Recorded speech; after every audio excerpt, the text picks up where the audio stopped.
Crossover. Oh, killer crossover. Just crossover. It just crossed him over nastily. Another victim to the crossovers. Cross him up and sit him down. The crossover is powered by Everlow Concrete Repair in Omaha at everlowconcrete.com. I just saw a breaking news update from CNN. Oh, my God. Oh, no. The president, who isn't he addressing the nation tonight? I thought. Yeah, tonight. Was that supposed to be last night? Or No, it's supposed to be tonight. Okay, tonight. Don't look at me. I learned that it's supposed to be during the 3-hour finale of Survivor. Oh, really? That's what I saw on Twitter. Okay, CBS. This guy. I mean, the TV czar, Joey Colbert. There's some people that are deeply affected by this. Austin Jacobson. He's a big Survivor guy. Will they do like He's a split massive screen? Survivor guy.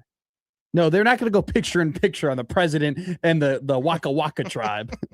Okay, so according to CNN, President Trump is expected to sign an order to reclassify marijuana tomorrow. What is that? What is he going to classify it to? Maybe it's legal. It's Schedule 3 drug. I read it this morning. Oh, you're up on marijuana? Yeah.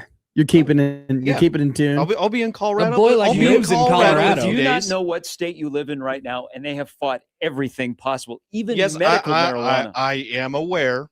I am aware where He's I'm aware. living. What's your favorite weed podcast that you listen to? I have not looked into that. Oh, okay. What is your No favorite weed pods? No weed pods? What is your favorite weed store in Colorado? Starbuds? I don't remember the name, but it's like when Gary gets Nobody the fish remembers face- the name. Oh, You just I go to remember the the little name. It's dungeon right next to- hole on the Yeah. 16th Street Mall, No, and you there's- grab yeah, whatever. there's It like a looks little- like an eye clinic. there's like a little shack outside of the town my mom, my stepdad lives in. It's like 10 miles away. Yeah. It's like right along the highway in the middle of nowhere. in the Not that San I've Luis ever done Valley. that There's before. But there's some people in the community that makes their own products. So I've tried Our some Port of it. local. Our Support- product is support 99% local. pure. Joey, local. pull this leg and it plays Jingle Bells. I mean, come on. The only reason- Support local. Where do you get yours? In an alley, Joey? So quite frankly, maybe There's no one of alleys the down there. greatest male street corners in America is in Denver, Colorado. Okay. Shotgun Willie, Oh, yeah. the nice strip club there, Yeah. great buffet. Like, not joking, their shrimp and steak, their surf and turf, well worth the $9.99. But right next door is a Starbuds. They like Nice. share a parking lot. Starbucks. Is it like with a green? Do they have a green logo and everything Yeah. that looks like Yeah. Starbucks? Yeah. Okay. And the whole building is green. So I had an Italian restaurant that I grew up going to called Graziano's Italian. And it was Sound Italian. it was the best. They had great pasta, great pizza, whatever. It's now become a dispensary. And so where you would go up to the counter and they would give you like a piece of dough to play with as a kid, and they're now giving you marijuana from there. That's great. Which is what. But We love when businesses evolve. it's called Bud and Rita's, and it's made like a 1960s like diner. Like it's all like teal and pink and red, and it's all leather and everything. Adapt or die. Yeah, and then they walk up, they go, "Hey, dude, what are you looking for, man?" And I'm like, I get nervous on flights, and they're like, "All right, well, we'll give you a one hitter." Hey, you ever wonder what young kids today watching Cheech and Chong think compared to when we watched it? I don't think the We're kids like, watch whoa. Cheech. We don't Show. watch Cheech and Chong. Why? Those are classic. I only know Cheech and Chong from the Afro Man's Colt 45. That's probably Like Colt a reference? 45 to zigzag. You haven't baby, watched that's any all we Cheech and- need. Cheech and I don't Chong, even know what they movies? look like. No. I You don't want even- to Google them. Cheech and Cheech Chong. and Chong, Google me. Is that like Harold and Kumar? Kind of. You never seen those guys before? Oh, I definitely did not think they looked like that. Well, I mean, they're old now. No, but I had a different image of what Cheech and Chong looked like. Got it. Wow, there's a lot of Cheech and Chong memorabilia that you could buy. Yeah, they have yeah. their own products. Good for Oh, yeah, they got a whole line. Do they have a Ben and Jerry's ice cream as well? Oh, I'm sure. They have Cheech and Chong Space Cruise Haagen-Dazs. shoes. Haagen-Dazs. You get to the Haagen-Dazs. Yeah, no, it's we only really knew that from the Colt 45 song. Charles says, I used to go to this Italian eatery to eat New York style pizza. It's called Sbarro. You ever heard of it? Hey, There's one in Omaha. Yeah, we have one in Omaha. 90th and Nine- Blondo. 90th Yes. and Blondo. Hey, Inside the gas station. why isn't that not promoted more? Great I like to go question. in there, and it's got you can even sit down. Because they've left the malls. Well, What is going on in Oakview? Is there anything in there anymore? There's hardly anything over there. It's kind of depressing. I bet. Yeah. But at What's least too they don't long? have the, There's the enough fights space in for a the radio food show. court like you have at Westroads. Well, you can't avoid that. I think you can. I think there's probably security issues. Oh, Vic's and- Popcorn Popper is still in Oakview. Nice. I don't think I've been to West. It's Road. you walk Oakview. It's We'll talk about on Oak- Center, Oakview. 144th and Center. Yeah. One of the greatest sports bars of all time used to be right there at the one Champs. of the main entrance to Champs. Oakview. Champs. Yes. I looked up Westroads Mall, and the first story is Omaha police respond to incident at Westroads Well, yeah, Mall. they had There was a they Von had- Mar thing. Yeah. There is a they're good for every holiday season, a good fight in the food court Okay. between teenage kids. God, I haven't been to a food court in forever. It's not it's not a real food court anymore. No, it's a really good food court. It's like with a variety. bougie- It's like a food hall. Yeah. Oh, so they Yeah. have. See, I'm not a fan of that. But Oakview still has its food court. Oakview's got the court. I don't Yeah. know what's in there though. According to its website, I guess Sarku Japan is still in there. Didn't we do this one time? Didn't we have a draft of your favorite food court restaurants? I think so. It's a Yeah. great draft. Orange Julius. That's a good one. Panda Express would be number You got to one. have Auntie. Auntie Anne's Yeah. has to be there. I That's never a great stopped one. by. I never really cared for the Orange Julius. Really? Never really Then they cared for the paired Orange- him with the Dairy Queen. Yeah, right. The Yeah, Dairy Queen yeah. was great. I love think a ice cream. sneaky good food court. What, like it'd be a third, fourth round pick? Subway. There's always the Subway in the food courts, and you can never. I go think wrong. Subway's priced themselves out of being in the food court. Well, you know, $16 to get a sandwich and a drink. the problem is though, you got to look for the coupons. Subway's got good coupons. This is not Bed Bath and Beyond. What do you mean? You're not cutting? You don't get a nice piece of paper like a newspaper that says all the coupons from Subway, and you cut them out, and you go to your restaurant. Hey, Geraldine. No, I don't. It's a great way to save money. You can get two $5, or you can get two Just- footlongs for $13. I know you and Jared are tight, but you got to get Yeah, off. we're this, not tight. Don't put that on the You internet. got to get off this. Do You got to get not- off do this not- push that Subway is wait. inexpensive. You're- And Subway is the best. You're calling me weird. You just said you're a Call Her Daddy fan and that you're regularly listening to the Whoa, podcast. Is that true? Yes. Yes, it is. It showed up in my algorithm. All right. And now then he's hooked.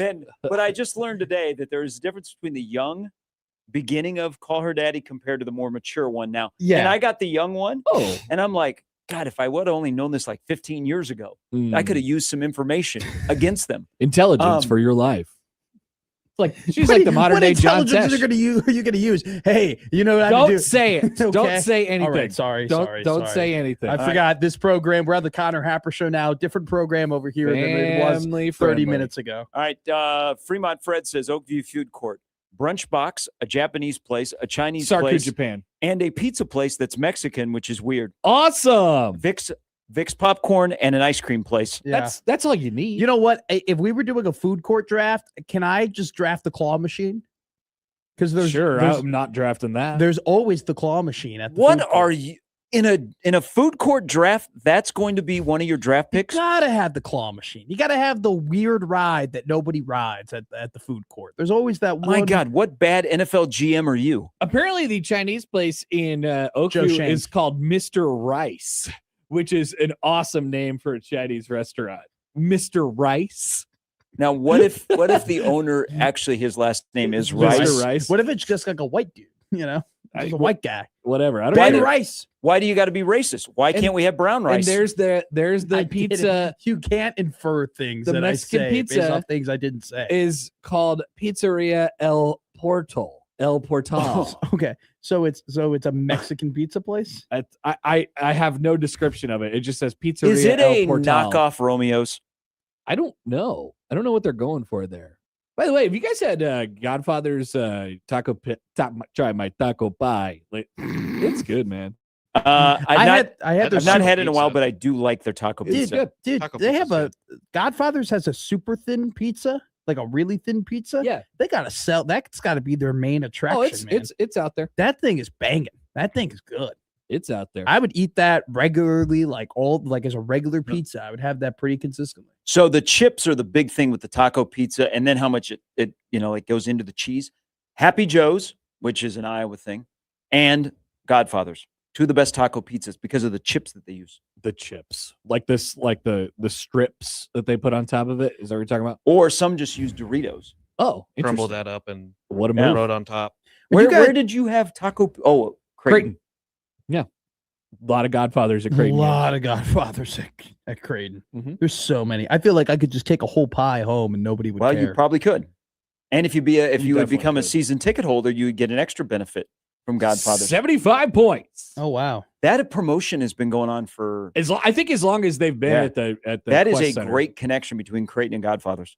Dude, you show up to the press box and there is no joke, like 40 boxes of Godfather's pizza. Now sometimes like at the game, like they'll get it catered in or the building will make it. Like it just depends on what kind of night it's Yeah. gonna be. But for the Dude. for Utah Tech next week, we're looking at Godfather. I'll be there. We're looking at Godfather. I'll be there. I mean, I have dude, That's I told next you week, right? every media time. No, it's Saturday. It's this Saturday, isn't No, it? No, Marquette is Marquette's Saturday. Saturday. Oh Jesus. Marquette's gonna be a catered affair, I'm sure. What are you looking Utah forward Tech to? Be It? a long night. Utah Tech is Monday. What time is tip off for Marquette? 7:30, 10 minutes Perfect after for you. 10 Why is minutes it- why- after the start of the Packers-Bears game. There you go. Oh, and you two are going to be together. Fun. Yeah, overtime's going to start at the start of the fourth quarter. So I'm going to be impressed with Perfect. Matt if he could get through an interview with one of the Creighton assistants during the fourth quarter when Love takes the Packers down the field for a game-winning McManus kick. Go, Joey, go. Go, Joey, go. I'm Would all you in like for me to it. call in again, Matt? Just so I You can want get to you host? out of there. You want to host the show? Well, I am incapable. My but game will be over. Do you want me to call in? There you go. Oh my God! If the Bears lose, because you know what? If the Bears were to win, Gary wouldn't give a damn. But if the Bears were to lose, you definitely would call Let it a the Blue Jay Bears overtime. get comfortable Because for I need Saturday. the Packers to go to the Super Bowl. It's not about you. It's about the Packers. Yes, it's about the Packers. Oh, so tonight we have Coach Huss, and then on Saturday we'll have Vanderloo. So my goal is to get Who out do of you this. have for Utah Tech? Kellogg. Just roll back. My through. goal is to get out Yeah. as early as I can on Saturday. about except Grissel? I have a short That'd be a turnaround good- for Sunday. Yeah. Have you Hey. been joined by Jeff Grizzell yet? No, we don't He'd be a have good him. Utah Tech guy. No, we Yeah. we don't have him. We got. We're now back into the Ballack Huss Kellogg Murph. Oh, I get Murph on January 13th. Wonderful. That's That'll the be fun. that's the Georgetown game. That's what I Ye- thought. Yes. It is, Joey. How I don't do- know how how do you know you that. know? I don't know how you This know is that. Rain By Man. the way, do you wake up the whole it's interfering with the Survivor? Like, do you just wake up and you put on the channel guide and you kind of just scroll through pages at a time? Well, oh whenever my God. whenever I'm producing the Happer show, there's a segment called "What to Watch," so I have to go through the TV guide. to make But you would know it anyway. I would. I mean, I was working ahead with promotions on specific things that we do, and I had to look at the Creighton schedule, see who Match they're it playing. up. Yeah, Do you think at the last game of the year we can get like McDermott on the Blue Jay overtime? When like He's done with interviews after John. No, we can call in for 10 minutes. He can talk to me. there's a time he talked with Jimmy Allen on Blue Jay overtime because John had to get out pretty quick. It's dependent on where John is set up. In the That's arena. true. Maybe he gets kicked out at Seton Hall or Yeah, something. like that. there's Maybe do I We get a gotta little convert poll it to here? a Devils game. Yeah. There's certain times where we had to play interviews during Blue Jay overtime because John had a skedaddle. Oh, Yeah. The Big season- East Big East tournament is a big time for that. Big time. The for 3 overtime Seton Hall game, there was a Devils game Yep. later in the evening. They John had to kicked get him out. going. that. They were like, I don't care who you are, get Welcome to out. Baxter Arena. Yeah. Yeah, Saturday's not going to be fun. It's probably the most important. Good luck, Joey. My goal is to get Important. out of I the think Saturday's building gonna be a as great early time. as I can. I have a short turnaround since I'm flying to Colorado Sunday morning. I'm going to be hanging around at the Denver airport for 5 hours. Good for you. I can't But- wait for who you see there. When you see a famous person, just snap a picture and let us know. I will. Yeah. 5 hours at the Denver airport. Yeah, well, Just well, you the- well, rent a car. Well, the Ride around on the train for a little while, you know? What do you How- mean it's cheaper? You can't rent a car? It probably is because are you it's- old enough to rent a car? yeah, I'm old enough. Okay. I just don't want to. What airline are we flying? Oh, you're Southwest, right? Southwest. I was gonna then say Southwest, then Denver Air Connect. And the first The- flight to the small town, there's only either 1 or 2 flights a day going back and forth. How so you're far on of a a- puddle jumper. How far of a drive would that be? Several hours. It's a 3.5. I'm sure. It's 3.5 hours from Denver. Denver to What's the town? Crestone, Colorado. It's between Salida and How long is Yeah. Crestone. I've Crestone. It's a middle of the nowhere town. It's Clearly. It's kind of a hippie town, I would say. Seems like it. Yeah. How long is this flight? It's like an hour. It's an hour flight. Yeah, it's a small 30-seater Drive. jet. Why aren't you driving? I don't want to. I like the. No. I like- From Omaha to Denver, it's an hour. Driving is about It'd be 7 like to it'd be 8. like 11. It's an But 11-hour he's- but drive. no, hold on. That's what it says right now. Crestone. To but Crestone. I'm saying, why doesn't he drive from the Denver airport to Crestone? Yeah. Oh no, it's just It would be way more efficient. It's scary, You're man. already Drive flying. through the mountains. I just prefer to fly down there. I agree with the move, Joey. I'm taking the safe route. don't know I about mean, if that. anything happens, which I don't think there will be on Sunday, then I will drive to Colorado. I know, There is a route where you just go through south or northwest Kansas, get into Colorado, middle of nowhere. That's before miserable. Denver. It's a nice drive. I've been through that route. Dude, I got to fly into O'Hare on December 23rd. That is my own personal hell on earth. But yeah, I'll be spending 5 hours on a Sunday morning at the Denver International Airport. So I'll have plenty of time. Then I'll go on YouTube TV and watch whatever NFL games are Okay, on. he's got it all planned out. Yeah, they've. By the way, if you're flying United, they have made nice In- in- improvements in in that- the United Club at DIA. At least Southwest and Denver Air Connect is in the same terminal, so I could just hang around over there. 1 day pass.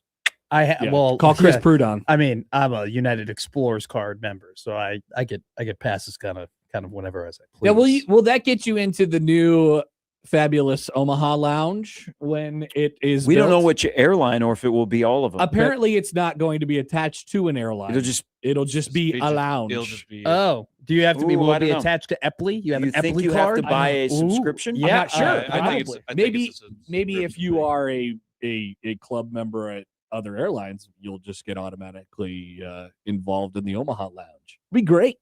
I wonder Cool. what they'll have in there. Chairs, tables, Rubens, things like that. barbecue, They will have buffets. buffets. They will have lots of buffets. charging stations. It's hopefully. going to be. They will have immaculate bathrooms. It's going to be luxurious. Hopefully, an older lady bartender who has heavy pores. Heavy pours. Heavy pours in an airport. They do kind of pour them heavy in an No airport. I more respect cracky them. McGee's. yeah, because you're unfortunately. paying $35 for a 12 ounce. Dude, it's worth for my sanity. When I'm on that metal tube of death, I need to be liquored up. You're funny. I can't do it, man. You're taking hour flights. Yeah. Hour. 1 hour. I'm a lightweight nowadays, though. And think about how much nothing is going on between Omaha and Chicago. It's not like you're going to run into anything, you know? Like there's nothing up there. Do you know? There's I nothing know going now. on. I know- The Des first Moines off- airport is first picking off. up in traffic. First off, all right. Secondly, I literally was landing from Omaha to O'Hare. I was landing, and our tires were on the ground, and they had to shoot back up because the pilot was like, "Yeah, there was a plane on the runway that we were about to land on, and love we a had to go do around. and we had to do a go around." I'm like, we almost died. We I almost thought that was died. Midway, or I thought that was at Midway. Where No, this was not a nationally published thing. This was a me thing. This happened to me. Oh, Specifically. That Okay. happened to me when I went to DePaul last year. The plane was landing from Omaha, the one that almost ran into the other Yeah. plane on the runway. That was like that was the flight that I was on the next one, or I was on the one before, or something like that. You saw it happen in real time? I don't think so. I Okay. don't think I did. And then I checked the Twitter. I'm like, oh, that almost happened. Yeah, that's why Wow.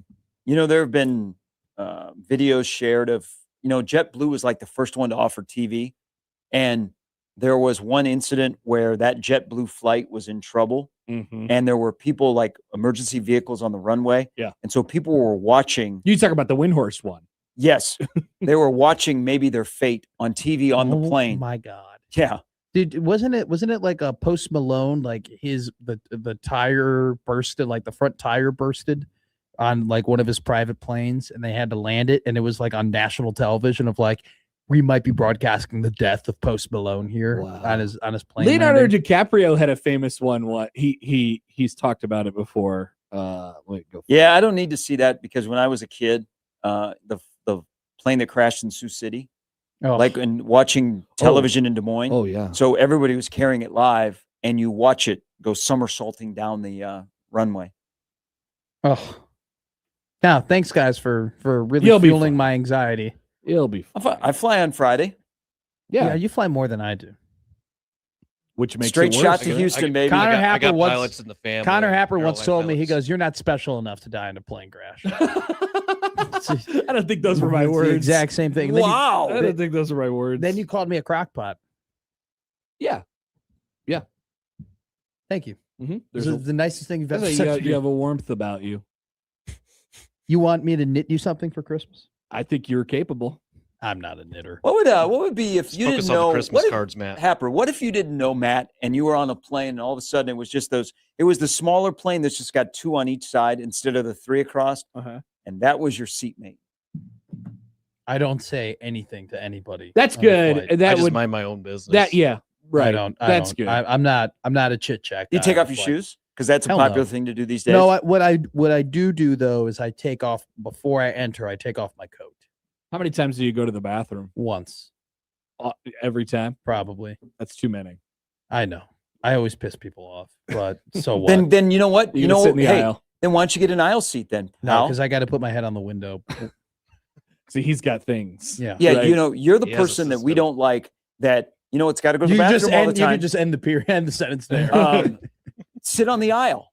No, I don't want Sit to. on the aisle. I don't want. If you to. got to pee, sit on the aisle. So So what do you do? So you gotta fall get asleep. Up, you got to get up for 2 seconds while I go to the bathroom. Ooh, like, who cares? Okay, Just if you get know up. that you have a problem, Right. then get an aisle seat. It's called preparedness. Yeah. I'm gonna lay my head on the window. I'm not gonna fall asleep, and then I'm gonna be like, okay, seatbelt sign about to come on. Go to the whizzer, come back, done. It's whatever. So what do you do if the person in the middle seat is sleeping? Do you crawl I don't over 'em? go. I don't go. Oh, okay. You hold it. Yeah. Well, I mean, You go. You just no, I Just go, right man. there. just go. They wake man. up. They're like, why does it smell like urine? Well, you were sleeping, dumbass. It's your fault. We're here because of you. Somebody goes, Matt leaves white monsters in the airport bathroom. Is that true? No, I almost. That's probably why you pee so much. All that white monster. Today was the first time that I brought the white monster into the bathroom in months. It was closed. It wasn't open, which is why I brought it in there. And then I was about to. Do you think like somebody's going to steal it? That's a great question. That was my next I was question. just holding it. I was walking around holding it. Unconsciously. Yeah, I just had it in my hands. I don't know what to do with my hands a lot. So it's just like, just holding things, just hold stuff. That's what undiagnosed ADHD is.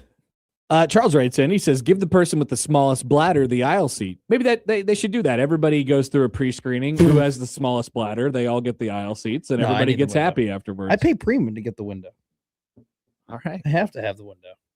The world is your oyster, Matt. Wow. Damn Select right your seats it when is. booking Tell a your flight. parents thank you for purchasing those No, tickets for you. nope. I have the United Explorers card now, and so I buy my own flights. And then the bill goes to? Me? What are you talking about? It goes to me. I Goes have to flight me. benefits for a certain airline, so I don't need to worry. That's right. His sister Yeah. is a pilot. His sister was a witch. All right. I can't imagine being your sister. Okay, that's strange. Being a, That is strange. What a Be- strange thing to say. being a pilot is Being- what I being was a pilot. talking about. Oh. Actively and willingly and wantingly going up into the air all the time. That Yeah, but that's sounds- like that gives It's you a the profession. yeah, Yeah, that, it's a profession. but that also gives you like if you're worried about it, that gives you the most control over your situation if you just fly the plane. Wouldn't there that's be a kind of my problem that I'm not flying the plane. That's why I don't like it. exactly. So it's easy. Just become a pilot. Why don't you just drive then? You have more control when you're driving. That's what I prefer. But then my car's got too many miles on it, and it's German engineering. If anything breaks down, it's just really hard to fix. It's just so far. It's unnecessarily far. Yeah. It's a Chicago. long yeah. way. And Yeah. you know what? If the parents are going to And- pay for the ticket, I might as well go up on it. And you guys are talking about the whole what are you gonna hit on your way from like Chicago to Des Moines? Same thing driving. You get an hour in, you go, there's a wind turbine. A lot of them. 5 hours later, like there it is You again. get to It's see the the world's Iowa largest Speedway in New Truck stop. So the world's largest truck stop has actually made that drive so much better. Like I did not It's a great know stop. it existed really, and I never stopped there. Now I literally I don't plug in my address. I plug in the world's largest truck stop, get there, take a break, then go again. You just don't ever pull off of the interstate and drive around and go, I want to look at Kinnick Stadium in Iowa City. No, hell no, absolutely not. No interest. Why not? It's a nice place. Do you honk when you cross over the Mississippi in Davenport? No, I'm city Midwest. I've never done that before. Do you go through Dubuque? If I have, You I could. didn't know. Take the highways up through Dubuque and then up through. Yeah, take three. You know what, take Happer? I think I'm 380 fine. from Iowa think I'm City. It's great. You would love Dubuque. Can I be honest with you? When I'm going It's through beautiful over Iowa, there. I'm only going through Iowa to get to Chicago. I'm not really concerned about anything that's in that state. You don't want to see the things Why that don't you Iowa stop has at to the offer? Amana colonies? I have no want, need, or The bridges desire. of Madison the County. bridges of Madison County. They're even Yeah. on this side of Des Moines. We got a lot of bridges where I grew up. Oh, No, these are not these different. bridges. These are different. Have your bridges ever been in a movie? Yes, a lot of them have been in a lot of the famous But have movies. they ever been in a movie with Meryl Streep? Probably. She probably shot something in Chicago. Meryl Streep's more of a New Yorker. You Yeah, know, why she's would she more in go New to York Chicago? movies. She 'Cause it is- Is Devil Wears Prada a New York That's a New movie? York. Yeah, Yeah. that's it. Yeah, they don't. She's in the first city. Why would she go to the second city? I don't know. Meryl can do whatever the hell she wants, man. What an actress. On that note, She is. She's really great. We love Meryl Streep, folks, don't we? She scolded what's like some of your favorite? The movies? Post. The Post. Yeah. She was incredible in The Post. She was also great in Little Women. She was good in the post. She was great in The She's like, Post. She was like Mamma Rink Mia? Mast. No, her Baby Hook is a little bit worse than Rinks. Okay. Jared Mamma- Garcia's Baby Hook, though. Mamma Mia. Mama Mia. Never seen it. Do you love Meryl Streep? She's so good in The Post, though. Poll question. I think she won an Oscar for that performance. And I think she got nominated I don't know, for but the performance sequel in Little to Trouble with Prada, Trouble with Prada. You mean The Devil I'm- Wears Prada? Devil Wears Prada. Yeah. Trouble with the Curve. Trouble with the Curve. I mixed them up. They're not the same people. No, that's Amy Adams. And Meryl Streep are not the same person. Thank you. The sequel is coming out this spring. I saw the trailer in the What? movie theater. Trouble with the Slider? No. No. What? Devil Wears Prada. Oh, 2. Dose. John emails in. Gary would go through St. Louis on his way to Chicago if he drove there. Great point. You don't know directions. Yes, I do. No, you don't. You're the one who's taking the wrong way to Oh no. Kansas all the no, time. No. Well, he's just he's marking off things on the list when he goes to Kansas. There's a reason why the caramels were in his pocket at the house. You guys go so far out of the way to drive to York and then go south. No, it's the best way. You know what?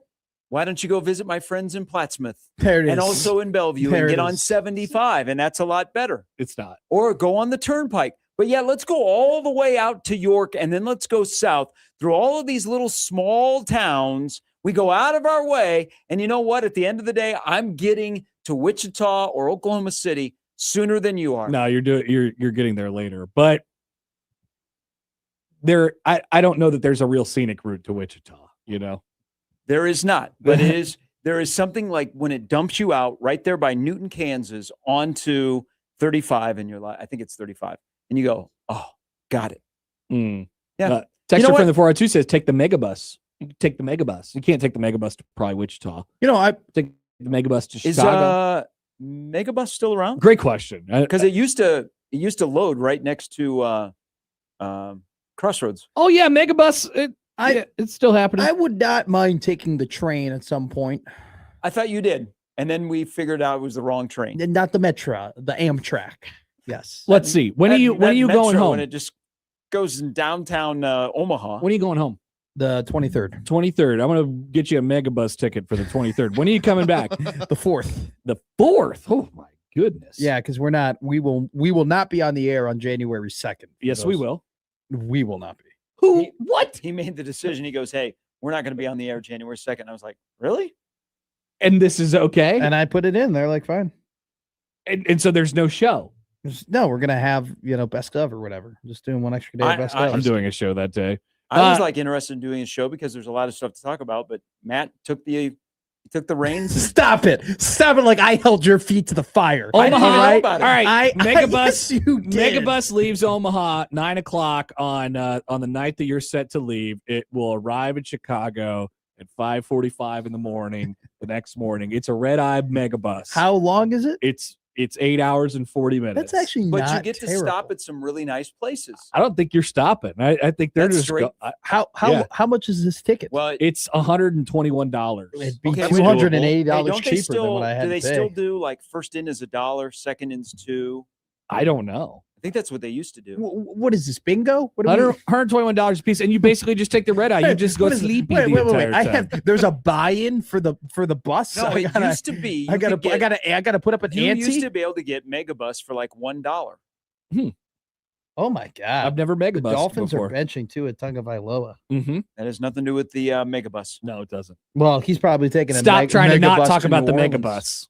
I think it would be your crowd on the Megabus. Maybe you'd actually be able to sleep on the megabus. It'd be like what was that one Disney movie where they started singing on the bus?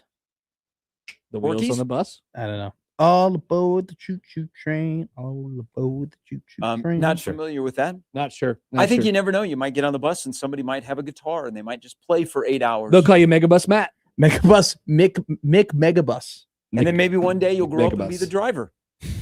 Maybe I will.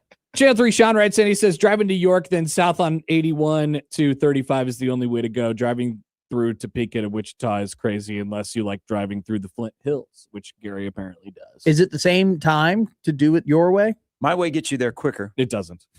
It gets you there less quick. But see, there has been How You about can just say drive south of slower. Lincoln, go through Junction City and Manhattan, go through the. well, that's what I did when I lived in Lincoln. But Joey, I don't live in Lincoln. That's right. Breaking. Omaha. do. All right. See ya. See you know, guys but see, later. here's the thing. You I'm gonna guys get have a been- coffee. You guys have been brainwashed, and you think this is the way to go. But once you try it my way, you're going to be like, God dang it. Mm-mm. I'm going to That's how it'll drive all work. the way out to York. I'm going to see that balloon and I'm going to go straight down. I have no need to go to Kansas City. So, We're not going to Kansas City. No, what are you talking about? Wichita. Wichita, I'm not going to which Wichita. is not like a suburb of Kansas City. I'm never going to Wichita. That's the crossover powered by Everlevel Concrete Repair in Wichita. Omaha at everlevelconcrete.com. It is Wednesday. We'll start things off next. That's the crossover. The Connor Happer Show is next on 1620 The Zone.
It's the Connor Happer Show. Are we sure we want to do this? Could you, make an announcement that we're ready? It's the Connor Happer Show on 1620 The Zone. All right, welcome in. Happy Wednesday, everybody. It's the Connor Happer Show here on 1620 The Zone and on 1620thezone.com. Connor Happer, Joey Colbert with you yet again. We're running it back. Joey's sitting a little higher today. I got a different chair. You're way up there. I got a different chair. So it's day 3 and you're like, I'm bringing my own thing. Well, to the table. this chair was sinking yesterday during the crossover, so I swap out the chairs, and then this chair was the perfect height. It's not sinking this time, so I like it. Do whatever makes you comfortable. Yeah, I appreciate it. That's Although I can see your face even less now. Maybe I'll move over here. That's all right. I like it. I like Joey is proudly sitting high on his chair behind the ones and twos. Today, I'm sinking a little bit now. There we go. With his Creighton shirt on, representing the Jays do indeed play a basketball game tonight. Coverage begins at 5:00 here on 1620 The Zone and also on 101.9 The Keg. We'll have a little bit on them today. Elsewhere, of course, we'll talk to Robin Washit from HuskerOnline.com in just a moment. Mitch Sherman from The Athletic will join us at 11:30, and it is Wednesday. So get your opinions in. Yes. For I have an opinion coming up today. Anyway, you'd like to get in touch with the show. That is our lineup powered by the Rooferees at John Higgins Weather Guard. So here are those ways. 402-951-1620 on the Prairie Flower Casino Zone hotline. You can call or text that number. Tweet at Happer Show at Connor Happer. On the JTech Construction Zone Twitter feed, email Connor at 1620zone.com or jcolbert at nrgmedia.com on the Equitable Bank Zone inbox. And we say good morning to the YouTube streamers today. Good morning. Hello to all my dear friends who have used our crossover as an opportunity to talk about the lack of public transportation and transit in our city, state, country, whatever it might be. We love it. Charles says bullet train opinions inbound. Awesome. I look forward to them, and we'll open it up at noon today. Elsewhere, we'll hear from Dana Holgerson and Dane Key yesterday on Nebraska's loss of Dylan Raiola. And I want to highlight the tone and everybody's pretty forthcoming with it. It's like, yep, we're moving on. Everybody kind of brushes their shoulders off. The agents are working overtime in the underground portal. We'll take a look at that. The ACC, Joey will probably have takes on this. The ACC schedule model has come out. It's a headache. It is. I don't even know what's going on in that conference. Tua Tagovailoa has been benched. Creighton plays tonight. Terrence Crawford retires from boxing, goes out on top. We're never going to get that Memorial Stadium match that everybody dreamed of. Adam Silver has an idea. I have an idea. Adam Silver says, I have an idea. I wonder what people around here might think about that. Also, a hearty good luck to our dear friend Josh Odson tonight, who will not be playing, but he'll be a part of the national championship game in junior college for Iowa Western against Hutchinson. Josh will be on camera if you want to watch him at Reavers. Go, I think what it's to Go watch Reavers tonight. Yeah, check it out. There's a bunch of people in there, and you get to see Josh hard at work doing his thing in Amarillo, Texas. And if all goes well tonight for the Reavers, we'll check in with Josh, champagne bottle in hand, a little woozy tomorrow morning. So I'm hoping for that. It's become somewhat of a yearly tradition around here, so we're excited for that. Thanks for being with us today. We have plenty to come. Robin Washit joins us next to talk some Nebraska ball on the Connor Happer Show on 1620 The Zone.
Robin Washington. Husker Online. The Connor Happer Show. Yeah. On 1620, The Zone. Feels good. Robin Washit from HuskerOnline.com joins us now via the Prairie Flower Casino Zone hotline. Robin, good morning. How are you? Doing great. How are you? Probably better now with the round ball rock intro there. Yes, that fires me up every week. Also, yeah, maybe we could get you a little bit of this going too to get you excited. God! Not bad. Just play that on loop. Yeah, be like, and now Wednesdays with Robin. God! People got mad at me on Monday because I kept playing it over and over again. They're like, I'm trying to work here. I'm like, I'm sorry. Yeah. I'm going to run this into the ground. You're scaring my coworkers. Okay, so I think you tweeted something to this effect after the game. Circumstances considered, Nebraska is a top 25 team and Illinois is a top 25 team. They go out on the road. They beat one of the top contenders in the league on a buzzer beater in a really, in a game where they kind of had to hold on, but they end up pulling it out late. All things considered, where does that go on the list of like wins for Nebraska basketball over, your time being around it? Yeah, I mean, wins overall, it's up there. I wouldn't put it quite at the top of the list. I think that still goes to No Sit Sunday because that was basically winning in NCAA tournament to break a 15-year absence. So a lot of stakes in that one. But like for the unique circumstances about this one, that that game was kind of the biggest defining point of what has been kind of an unprecedented season in Nebraska basketball, where they're at their best start ever and highest ranking in however many years, all that sort of stuff. So like just the kind of rare territory, uncharted territory that Nebraska was in that game, and what a win would have meant for the program. And then the fact that it was on the road against a team with the caliber of Illinois and the way that it happened, it's right up there. I mean, top 5 for sure. And then if you break it into like even further categories and say, road games that personally I've covered over the last 18 years, it's number 1 without a doubt. Like, because for one, there's not a very many like big road wins that I've actually had the opportunity to cover. But then also with all the, unique circumstances that we talked about just going into it, this puts it in kind of a category of its own, to where it's by far the best road game I covered, and certainly in the conversation for top 5 overall over my time on the beat. It takes a great amount of, I think, if you're to sum it up all in one word, I think it takes a great amount of maturity to do what Nebraska did on Saturday, and it'll take a different kind of maturity, I think, over the next 2 weeks here with North Dakota and New Hampshire coming off of the week that they just had. Do you have any concerns at all about, riding too high or anything like that over these next 2 weeks before they finally re-kick it back off in conference play? I mean, I think you always do, just because of the difficulty of playing around finals week, around the holiday break, dropping the level of competition, the way that, that's with any team, you worry about that, because sometimes you play better against the name on the front of the jersey, and Nebraska's kind of fallen victim to that a little bit this year, where, there's a big conversation about their slow starts, against these bye games and early non-conference play. It kind of took them a while to lock in and play up to their potential. So, you still worry about that, but I'm also not worried about them, even if they do start slow, figuring it out, because they've done it multiple times now this season. And I think this is as mature and focused of a group that I think that with where they are at this point of the season, they understand what's out there for them and what's on the table for them, and they can't afford to screw it up. So I think there will be a sense of urgency. I thought, you just go back to the cinematic recap that they always put out. Mm-hmm. They showed Jamarcus Lawrence getting doused with water in the locker room, and like as he's wiping water off his face, he's already preaching to the guys that they need to lock in, and that that this is just the beginning. So like, I mean, that's been the theme where like after the Creighton win, they're already talking about gearing up for Wisconsin. After the Wisconsin win, they're like, all right, now it's about winning on the road. So like, they've done a really good job, I think, of maintaining a kind of balanced level of focus and composure, and that's a huge reason why they are where they are right now. That previous Nebraska teams, a lot of times they have a sliver of success, they let it get to their heads and they lay an egg the next time out. Well, they haven't done it. Nebraska just seems to be playing better and better with the more success that they've had. So if there is a lull or a drop off, I don't expect it to be anything long term against North Dakota or New Hampshire. I think that Nebraska wins those games handily. Yep. Because this leadership and the veteran maturity of this group isn't going to allow them to completely just go through the motions and spoil what has been a dream season for them. I agree with you. I wouldn't really be concerned about any of that stuff going into these next two games. And with that being said, we can sort of move over to the basketball parts. And it's really hard to nitpick a team that is doing what they're doing right now. They're 11-0 and they're 2-0 in the league, and they're number 15 in the country, and they've done everything at the so far that they possibly can, given what their record is. If you could, if this is a stopping point, or after the next two games is sort of a stopping point as you go into the new year and into 2026, is there anything that's nagging at you from like a basketball perspective, as it pertains to this team trying to win games in the Big Ten this year that might pop up as a concern? Not to like bring anybody down or anything like that, because what they're doing is awesome. But is there anything that sort of you think about as like, ooh, that could catch them when they get into these tougher games? I mean, for me, it's still just kind of the discussion about the overall athleticism. Yep. They're a team that I think they understand that they're not the most dynamic athletes out there. They don't have a bunch of above the rim type players, and particularly when that comes to defense, they're no strangers to having to scheme their way over post size or strength or whatever it is. So that's nothing new. But if there was an issue with this group, it's how do they physically match up with if you want to put yourself in the conversation of one of the best teams in the conference, how do you stack up athletically against Michigan? We'll find out against Michigan State. Teams that are built with talented athletes across the board. Nebraska kind of showed that they can hold their own against a team like Illinois, but there are more athletic teams out there, and that's kind of been one of the just questions about this group all off season.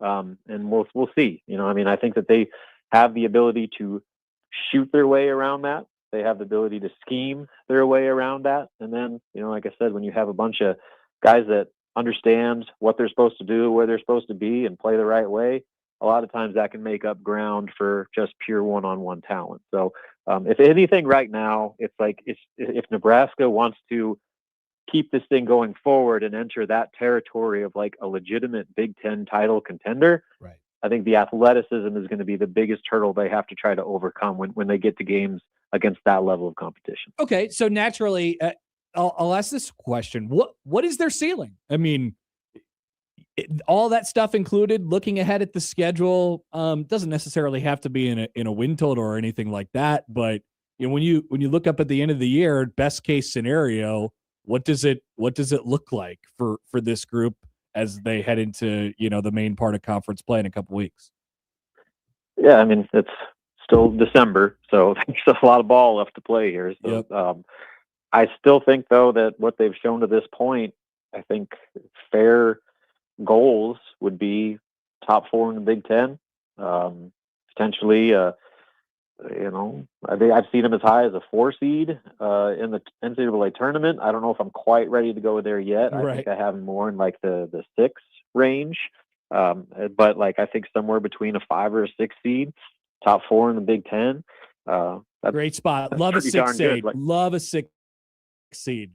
Do that. Yeah. So like, I think that's all on the table for him right now. I'm not quite ready to put him in the conversation of winning a conference championship or, being a top 3 seed or anything like that. But from what they've shown thus far. And then also kind of like when you look around the rest of the Big Ten, like, I know the Big Ten's a meat grinder, but I'd put Nebraska right up there with most of the teams remaining on their schedule. I think they're going to have an opportunity to play with pretty much anybody, maybe at Michigan being the one like real the highest degree of difficulty there. But I think it's all out there for Nebraska. And if they play like they have the last week, there's not a team, maybe outside of a couple on their schedule, you're like, oh, Nebraska doesn't stand a chance. And so when you have momentum and you have belief in those types of 50-50 games, oftentimes that could be the difference. I want to bounce this off of you before we let you go, Robin. I do think there is a, we talked about the maturity piece and the connectivity piece that everybody can obviously see when they watch Nebraska basketball this year. I will say that is a really good thing to have right off the bat this early in the year. It's something that other teams are trying to create. With that being said, they will get there, and other teams will get into, sort of full bloom as the year goes along. So to have the week that they just had with, getting Creighton, Wisconsin, and then Illinois, we often looked at those games and said, oh, Wisconsin and Illinois right away to start Big Ten play. That's a challenge. Obviously it was, and they overcame both of those games, but it was nice to get those teams then, I feel like, because the other groups are apparently, still trying to figure themselves out, where Nebraska's kind of not that they're there, they're at the full version of what they're going to be right now, but the connectivity piece is huge. Yeah, I mean, they've kind of been ahead of the field in that regard where, and especially in this era of basketball, a lot of times the first couple months of the season are all just about guys figuring out how to play with each other and developing team chemistry, which Nebraska had the advantage of kind of hitting the ground running in that regard. And it showed with just the way that they've been able to handle all the various forms of adversity that they've faced this season. And so that has put them in a situation that they haven't been in a long time, where they're actually ahead of the sticks right now. And you look at all their other, or at least most recent tournament runs, a lot of it had to happen with them, making up ground in Big Ten play, or like really having to have a strong conference season. Now Nebraska just kind of has to hold serve, and they're firmly in the tournament, and probably putting themselves in in an ideal seeding come the NCAA tournament. So like that's a good place to be in, and now it's just a matter of sustaining what they've done thus far. And like you said, the issue that you worry about is other teams are going to catch up, so they won't be the most cohesive and veteran team all the time, and there's going to be teams that can match that. And so that's kind of those 50-50 games I talked about, where the more of those that you can win will ultimately define how high this ceiling can actually be this year. Yep, no doubt about it. Robin Washut from HuskerOnline.com. All right, Robin, great stuff as always. Appreciate you, and we'll talk next week. Well, actually, I don't think we will, but because it's Christmas, right? It's Christmas Eve next week, so but we'll talk to you soon. Yeah. Let's just I'll call you when we're opening presents or something like that, and we can just talk. How about that? Perfect. See you later. See ya. Robin Washut from HuskerOnline.com. Sneaking up on us a little bit, Joey. Christmas Eve next week. We will not be doing shows on that day. Best ofs. Yes, you'll hear a bunch of crossovers. I'm excited. That'll be fun. Well, I guess I don't really know what the plan is for our show, but probably just more crossovers, which I'd be excited about. I would think. When I get in my car over Christmas break and I turn on 1620 The Zone and I hear myself talking, it's like I'm hearing it for the first time again, because I don't remember any of the stuff that we've said throughout the year. It's quite the joy. So make sure you tune in for that at the end of next week. I remember that. Barely though. Barely remember talking. I mean, it'll light something in your head once it's mentioned. So that'll be the end of next week, and then through Jan 1. So how many shows do you guys got for next week then? Two. So Monday and Tuesday. Okay. Yes, Monday and Tuesday, and then the week after it's just the second. Even though apparently some people are taking the second off, which I didn't really know about. Colorado. There you go. Check it out, Joey. You never know what you might hear wherever we may be. We be. All right. We'll take a break. 11 o'clock hour is coming up next. Mitch Sherman's going to join us at the bottom of the hour. We'll hear from Dana Holgerson a bit yesterday. Dane Key as well on the departure of Dylan Raiola. After this on 1620 The Zone.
Here's a YouTube comment from, I think it says J-Man. Big Red overreaction on New Year's Eve. Michael said he'll be hosting Severe Reaction on the 4th. Yes, Big Red overreaction on New Year's Eve. There is Big Red overreaction. It will be John and Gary. Oh, boy. On Big Red overreaction on December 31st. Not from Vegas. Who knows where either of them will be. I assume John will be in Lincoln at his house, and Gary could be anywhere. Yeah, I think Maybe the Mavericks have a game on the 28th at Oregon. Should we check the Mavs schedule to see where Gary might be hosting from? Take a look. They'll be back. They'll be back because they play. Oh no, he might be in Brookings. He might be in Brookings because they play early in Brookings on. It's a 4:15 tip. Yeah, so he'll probably be in Brookings. So live from Brookings and Lincoln and Las Vegas, it's Big Red overreaction. I don't know if producer Josh is listening every right game. now, but hopefully we don't have the Wisconsin, Nebraska Big Red overreaction from a few years ago where Gary was in Colorado Springs and somewhere random. Yes. Yeah, and Josh was in studio with me, and Gary had terrible internet connection. Yep. That was fun. That's you never know what could happen on Big Red overreaction. I don't have to worry about it because I'm out of town.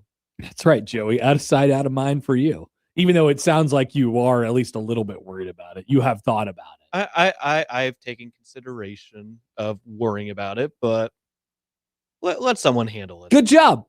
Joey said, or I'm not Joey. J-Man says, I will be in Phoenix having some edibles, listening to Big Red Overreaction, sitting by the pool on my birthday, win or lose. There was a listener on, I think it was the Minnesota show. He said he was on hold after he lives in Colorado, but he said he was on hold for half an hour. He took an edible and then he immediately said, I totally forgot what I was going to say. It feels real nice.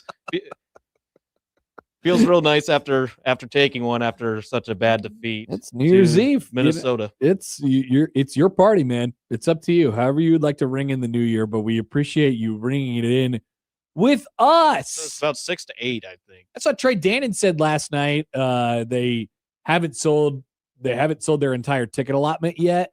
And he couched it by kind of because they had, they get 5,000 tickets or whatever to sell to, friends and actually going through the University of Nebraska to buy the tickets. And they've sold a little over 4,000 or whatever. But he also said that's kind of misleading because people just buy tickets outside of the package, outside of the what the university offers. So we're going to Vegas. I will be curious to see how many Husker fans will take this opportunity to go to Vegas, considering the ticket prices are going to be relatively high because Utah has created some demand here, and it's Vegas and it's New Year's Eve. And there's a lot last game coaching. Exactly. So, and it's easy to travel to from Salt Lake. So I don't know. I'd be curious to see what it sounds like and what it looks like. Very red would be my guess. Inside the big Roomba. So. I know Vegas is used to seeing the red in Allegiant Stadium with the Chiefs traveling so much. Oh, they're used to seeing literally every other color but their own. Yeah. I'm telling you that I was there when they were playing the Browns, and I thought I was in Cleveland. I was walking around the hotels in Vegas, and it was just all people with Myles Garrett jerseys on. And I'm like, where are there any Raiders fans? Or are there any? They thought he was going to break the record that day. Well, yeah. He's now 1 sack away from tying one sack away now, but this is a few weeks ago. I mean, but I know. This is what happens every time when you put professional sports franchises in Vegas. It's an excuse for the other team's fans to go there, except the Knights. The Knights actually have a home fan base for whatever reason. The Raiders obviously have existed prior. The A's have existed prior. I'm just curious. It's going to be the same thing with those two teams. Yeah. It's just going to be a bunch of Yankees fans and Royals fans and Mariners fans and whatever. Don't forget about the potential NBA expansion because Vegas is one of the two candidates Adam Silver's looking into. I would assume they would play those games at the T-Mobile. I would assume they have a WNBA team that plays at the Michelob Ultra Arena, which is where the Aces, which was the scene of the crime when Creighton was down there a couple of weeks ago. Ken says going to Vegas with a suitcase full of money, not going to the game, but will be wagering the suitcase on Utah. And then Jimmy says, screw a suitcase, Ken, make it a dump truck. I don't know. I don't know if I would wager a dump truck. I don't know if I would wager a dump truck on Nebraska losing by 17 points. They're 16.5-point underdogs right now. That's kind of nuts.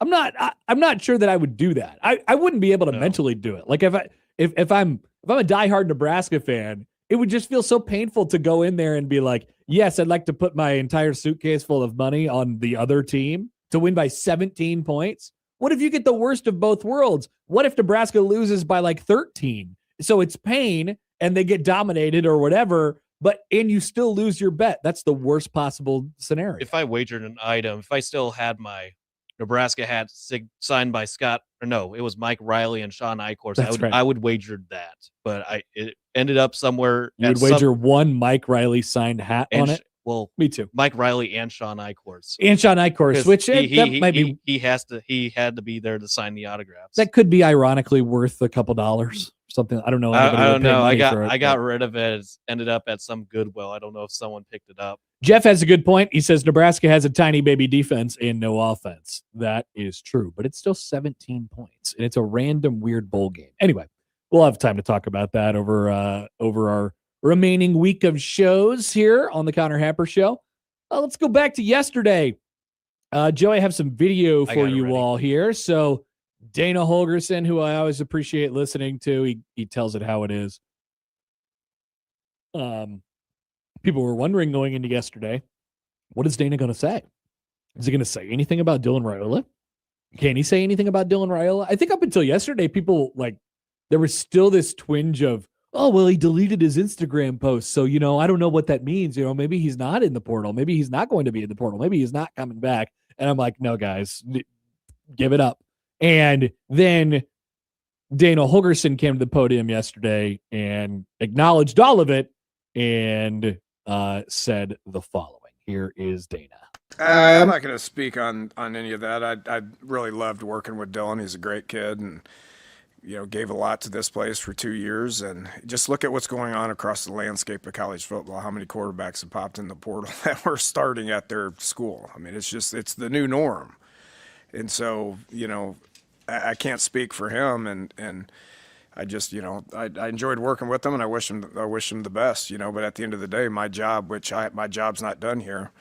I was hired, Coach Roll hired me to come in and get us as good as we can on offense, and I don't feel like we're at that point right now. So we got to continue to improve, whether that's replacing coaches, replacing players, actively recruiting, but then the overall developmental process of what we're doing out there, for the last week and a half and what's going to be for the next week and a half is to take this opportunity to go play a damn good Utah team, in a really good setting, and use that to our advantage to continue our developing and evaluating what we got and what we need. First comment that comes in from Jimmy on YouTube: just shave the head, man. Just let it go. Stop holding on to it. I like the, I like the look. I think the look that Dana's got rocking, it fits Dana Holgerson quite well, actually. But did you hear the little side kind of quip in there, which is a separate note that we hadn't talked about much over the last couple of weeks, but made sort of references to? He said, my job, I was hired here to, get the offense better. That was what I was hired to do. And my job's not done yet, which seemed to be sort of an acknowledgement that, he had taken some interviews for some other jobs. He had, kind of looked around at least a little bit, or people had, had conversations with him just to see, if he was available and things like that. Nothing ended up coming to fruition on that front for Dana Holgerson. And now he seems recommitted back to Nebraska at this point. So I thought that was relatively noteworthy. But he said, "Hey, look, that's just the way college football goes, and the starting quarterbacks are going into the portal." And I want to talk about that idea in just a second. Let me play this other Dana Holgerson thing for you here in just a second. The question was, why did it not work? You know, what happened, I guess, with Dylan Raiola, if you're to sum it all up. Here is Dana Holgerson. I mean, he's a great player, man. I think there's times where I thought we were really headed in the right direction. There's times where we weren't. I mean, that falls on me. Not just from his perspective, from the whole offense's perspective. Just think we're close, man. You look at that USC game. I believe if that wouldn't have happened, things were different. And I think we win that game, and I think that gives us momentum, and who knows how the end of the season ends, and who knows where we're at right now, but all I do is think about where we're at right now and what we got to do to get better. So, once again, you go back to, we wondered yesterday what was going to be said about Dylan Raiola, and there was the obvious sort of acknowledgement of like, oh yeah, he's not here anymore. He left and he's gone, and we have to sort of look at what went right and what went wrong and what we could use going forward, and we have to use all of that as information to influence our decision going forward on what we want to be and all those different things. But there was not like a, if they would have approached it, I didn't expect this, for the record, but if they would have approached it from the perspective of, yeah, well, I just don't really want to talk about that right now because it's kind of up in the air and all those different things. There wasn't a sense yesterday at all. So I don't know if anybody out there is holding on to this. I've seen people ask the question over the last 2 days, hey, just because he's going into the portal doesn't mean he can't come back out of the portal, and he can't come back to Nebraska. Emmett Johnson did the same thing last year. Let me tell you this, he ain't coming back. And you want to know why he's not coming back? Because, and I don't know what the events that precipitated him going, announcing his intention or declaring his intention or using media to declare his intention, whatever, to enter the portal. I don't know what happened exactly in the days leading up to that. But I know one thing is for certain right now, they are not chasing him. Nebraska is not going after him. They're ready to transition. Exactly. So does that point to Nebraska being, the reason that he is going into the portal in the first place is because Nebraska wasn't really, it felt like they needed a clean break and needed to move on and go to whatever was next? Maybe. I think that's certainly, possible. But like I said, there's been a lot of people asking questions over the last couple of days of like, oh, well, he's in the portal and why can't he just, come back to Nebraska? I'll tell you why he can't come back to Nebraska, because number one, he left. He's literally gone. Emmett Johnson went in the portal last year and he wasn't like gone, right? And then number two, Nebraska's not chasing him. Nebraska's, brass, I guess, if Dana Holgerson is called that. The main takeaway, the main feeling and the vibe that I got from them yesterday was brush your shoulders off and move on. And we're okay with it. The relationship was shaky. Let's figure out where we go next. That's our story. They figured it was best for both parties to part way. Time to move on. I think so. I completely think so. Like Travis writes in on YouTube, he says, nor should they. I think that's the right move. Yeah. No, I think there's probably a lot of quarterbacks and people that are going to enter the transfer portal this offseason, where they go into the portal and they test the waters and they see, all right, what's out there for me and what's going on. This does not seem like that.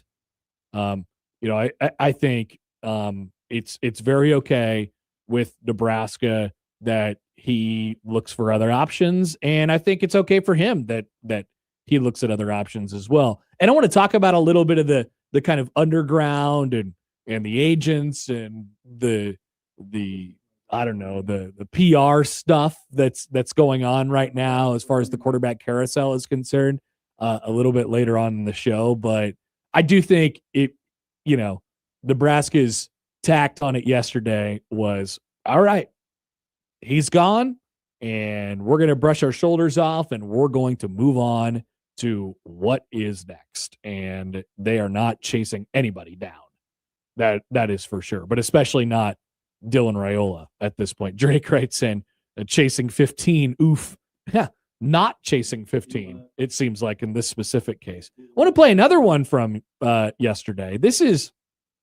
You'll hear Dane Key here. And Key was interesting because later, we won't play this, but he was asked about,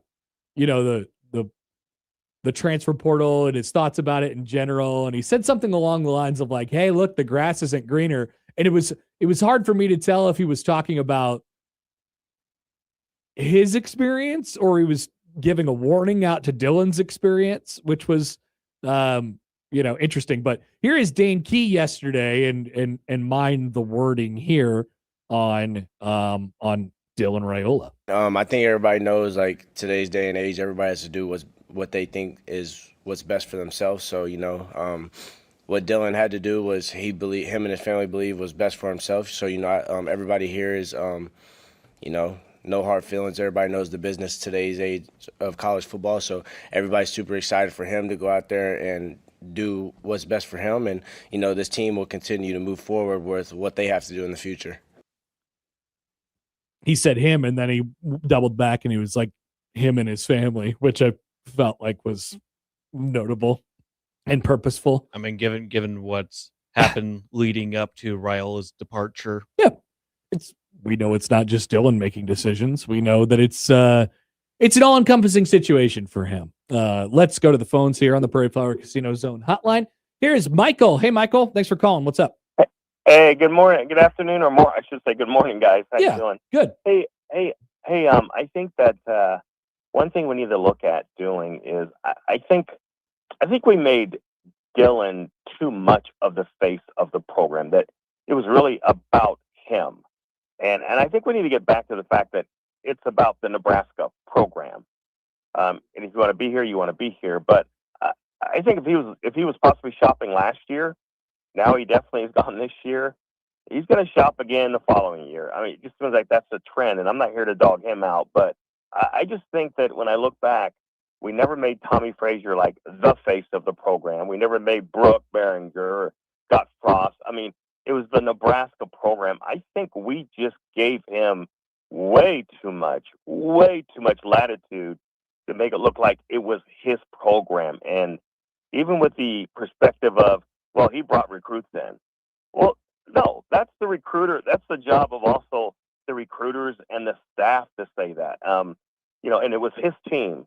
Well, no, it was the Nebraska team. And I think that's where we lost it. And I just hope from here on out, whether it's Latif or Trey or whoever comes in, that it's the Nebraska team. It's not the face of one person running out of the tunnel, leading everybody, and everything is circled around them. I think that's really where we lost it. Maybe it was, Coach Rule just coming in back into college football, and he's able to get a quarterback 5-star, and he wanted to grab him to see what he could do. But we need to get back to this is our program.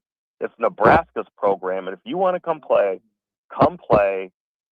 Some people are going to have their face on it, but not one person dominating the face of the program like what's happened over the last 2 years. And I just want to hear you guys' thoughts, and thanks a lot, Connor. Appreciate you guys. Yeah, Michael, thanks for the call. Appreciate it. I agree with you completely. I think there's a certain amount of, sort of threading the needle with that, because you want to keep players on your roster happy. You want to, make it conducive to them staying. It's one of the things that you have to deal with in this era of college football and college athletics as a whole. So I think you're always thinking about it a little bit.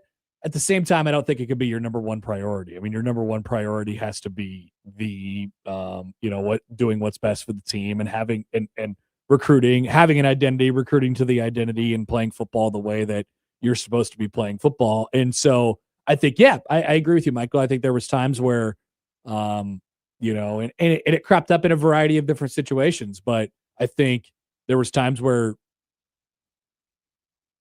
it was about Dylan. And it was, Nebraska all of a sudden when they got Dylan Raiola, got the timeline kind of sped up on him a little bit. And all of a sudden you have to make the most out of your time with him here. Right. And it doesn't become about like, what's Matt Rule's timeline anymore. It kind of, inside of Matt Rule's timeline, it becomes Dylan Raiola's timeline. And I agree. That's not particularly healthy. And then you ask the question of where does it leave you now? And that's something that we have to sort of, figure out over over the next, several months here leading into the next season. We'll take one more phone call here on the Prairie Flower Casino Zone hotline in this segment. Here's John on the line. Hey, John, thanks for calling. What's up? Sure, you bet, guys. Calling from Salina. Nice. I listen to you guys quite often. Did you guys happen to hear the comment by Troy Dannon the other night on Sports Nightly, the athletic director show? Yeah, I listened to it. Which one? So they were talking about NIL and how important it is, and we got to get in the game, get our players, get the best players we can. And my mouth kind of fell open when he said, "Yeah, it's all about the players. Coaching really doesn't mean that much." And I was like, "Really? Did that not mean much in the Minnesota game? Because I think Nebraska has probably just as good of players as, probably 10 out of 12 teams they played this year. But coaching sure did have a big difference, in my opinion, in a lot of those games." Yeah. What do you guys think? Yeah, no doubt. John, thanks for the call. And I don't know if that was the exact quote or what, but yeah, I'll say this. I think it's the athletic director's job in this day and age to look at his football program and look at the athletic department as a whole from a business perspective, right? If you don't have a business-minded athletic director right now, and a numbers-minded athletic director right now, that probably needs to be first and foremost. And then, there's like the old school, like what kind of leader are you and all those different things. So I think it's the athletic director's place to look at it from a dollars and cents perspective. And then you put the right people in charge, and it's those people's job to get the dollars and cents working for you correctly, in position to make those things work. And so, that's how I would sort of put it. I didn't hear that quote exactly, so I wonder what that actually was. But he's right. I mean, you gotta have good players. But from his perspective, Nebraska's in a good position from a money standpoint to pay its roster and to attract players. And then it's the coach's job to, once they get those players, to make it work the best it possibly can. And there's that piece that Nebraska's fallen a little bit behind on, certainly. All right, let's take a quick break from the 402. By the way, I believe Tyler Kanak said something about it being his family decisions as well. Yesterday, I listened to all of Tyler Kanak's yesterday. Yesterday was the first time I had heard Tyler Kanak talk. And he is, first of all, a large man. And then second of all, he's got the deep voice. I wish I would have cut a Tyler Kanak clip to use on the show today. And then the quote that he had yesterday that's making the rounds is, commit to the program, not a dollar amount and stuff like that. Yeah, it was good stuff from him yesterday. And he plays in a pretty important role over the next couple of weeks because he steps into Rocco Spindler's spot, and he's a transfer from Utah. So he could give anybody some insight on what they're going to see. When we return, Mitch Sherman from The Athletic joins on the Connor Happer Show on 1620 The Zone.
Who do you want to talk about first?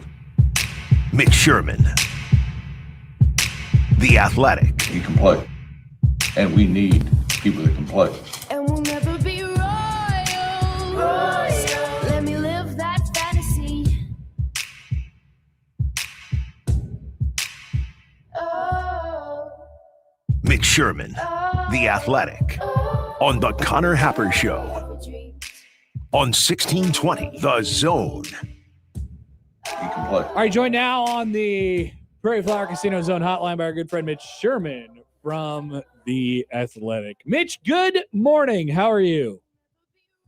Good morning, Connor. I'm doing well. How are you? Good. We'll have to continue our Royals offseason updates week by week now. Excited about Michael Garcia re-upping for a few more years. I don't know. Things are starting to feel good this offseason, and it's only December.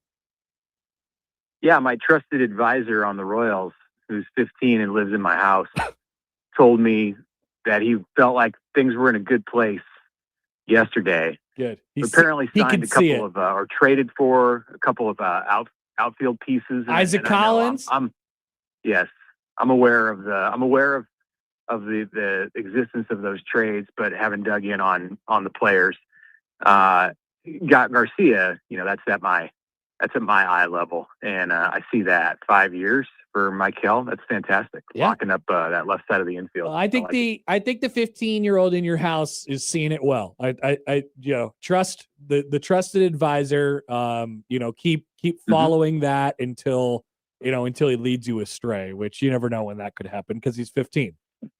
Yeah, right. He'll keep me in the loop, but someday I'll be moving out, and then I'll have to call him to get answers. Yesterday we wondered, before Dana Holgerson talked, sort of how the Dylan Raiola thing would be, approached, or if it would be really touched at all by anybody. And it turned out to be the main talking point, surrounding the thing yesterday. What was your takeaway on sort of the general vibe of how Nebraska is approaching losing their 2-year starting quarterback? Took it in stride. I mean, I don't think it caught people off guard. Been trending in this direction, possibly. I mean, it could have gone the other way. It did last year when, for a short time, it seemed to be trending in this direction, and then Raiola assessed the situation and decided to stay. So, I think if anything, it was just a reminder about how players, probably more so than coaches, but the coaches too, they're all just conditioned to this environment in college football now, and it probably more so than the fans and the media, because we didn't just get here and start watching this sport. Like, our history goes back a long, long time.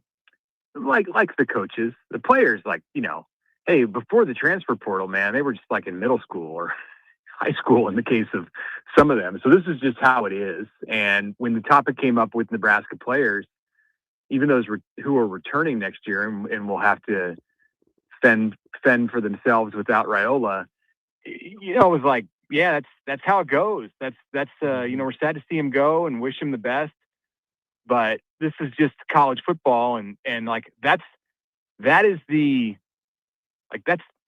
normal reaction. Like, if look around the sport, if you're just looking at it from a Nebraska only point of view, it can be jarring.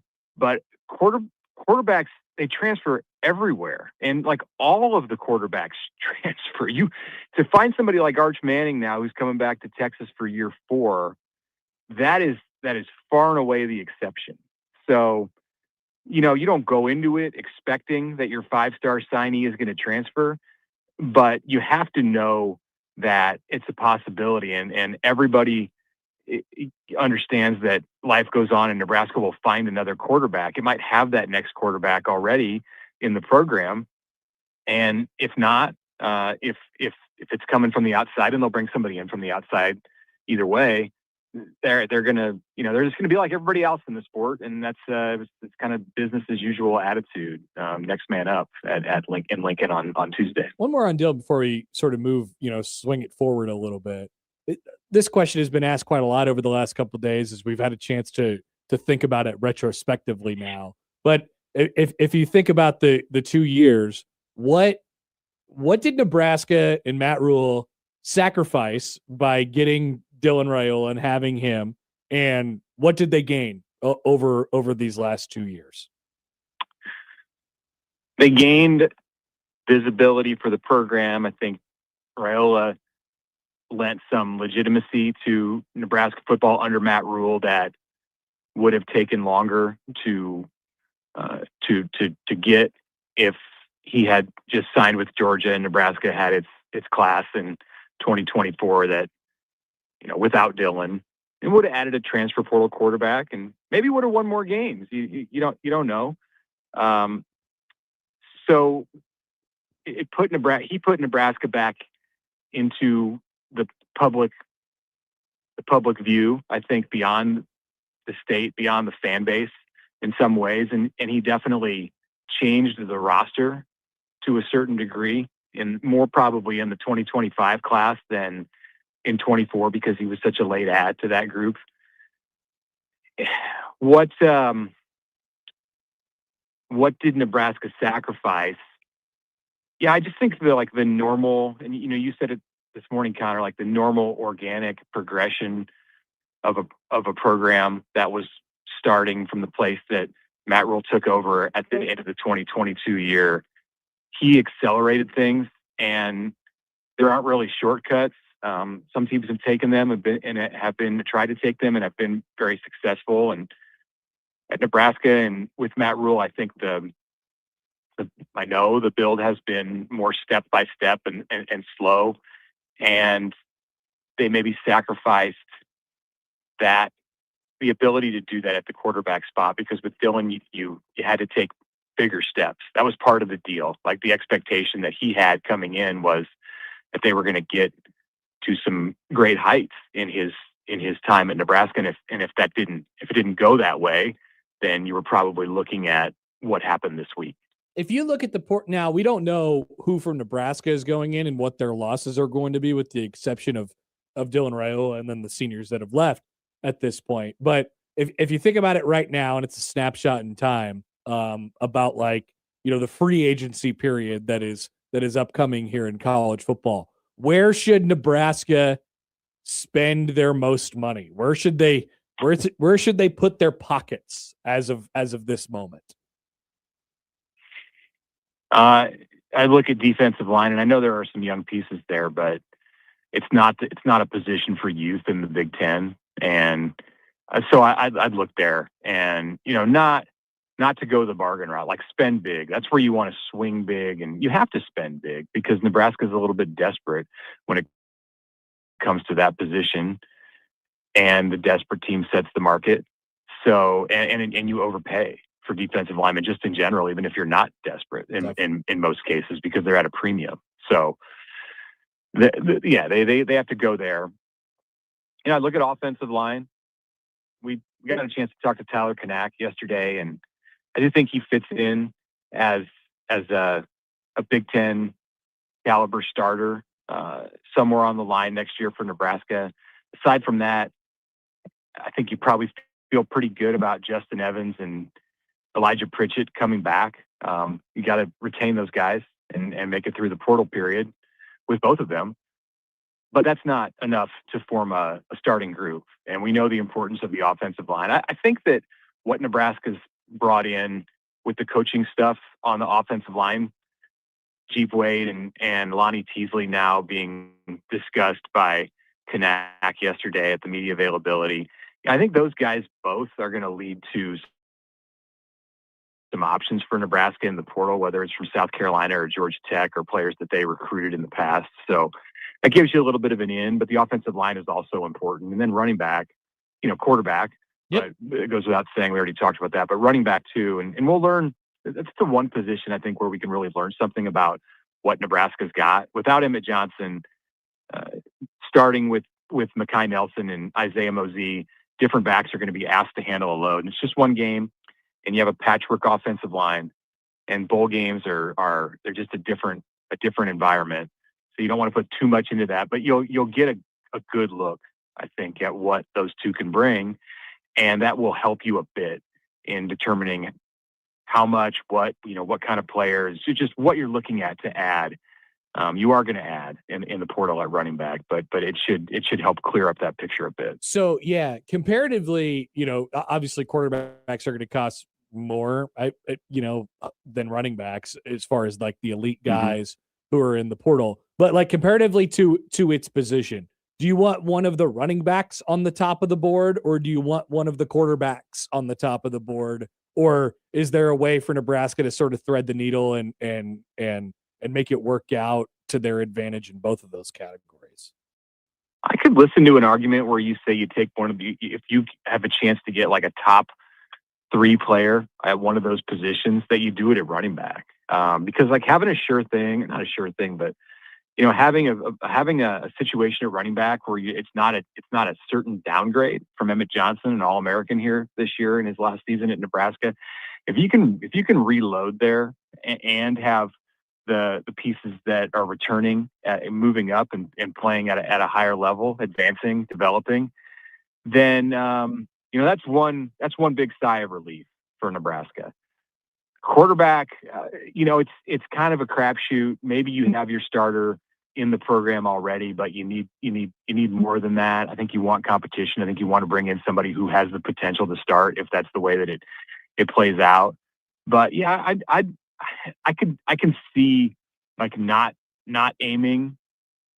If you can get, if you have an in with the best quarterback out there and it's the best fit for your system, you're not gonna. Then I think the conversation changes. Yeah, a lot of this is just opportunity, right?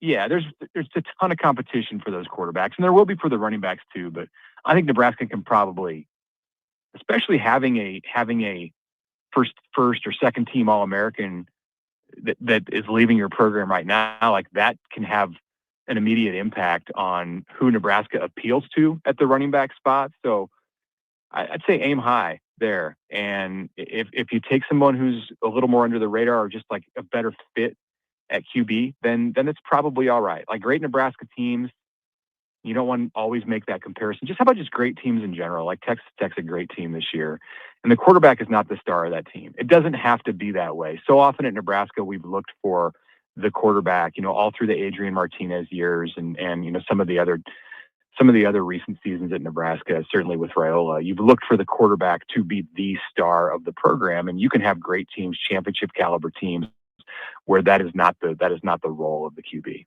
All right, Mitch, we will let you go. Appreciate you taking the time as always, and we won't talk to you next week. So, well, I mean, I'll be talking to you plenty, but enjoy your holiday from the listeners to this show to you. Happy holidays to everyone. There you go. Thanks, Mitch. That is Mitch Sherman from The Athletic.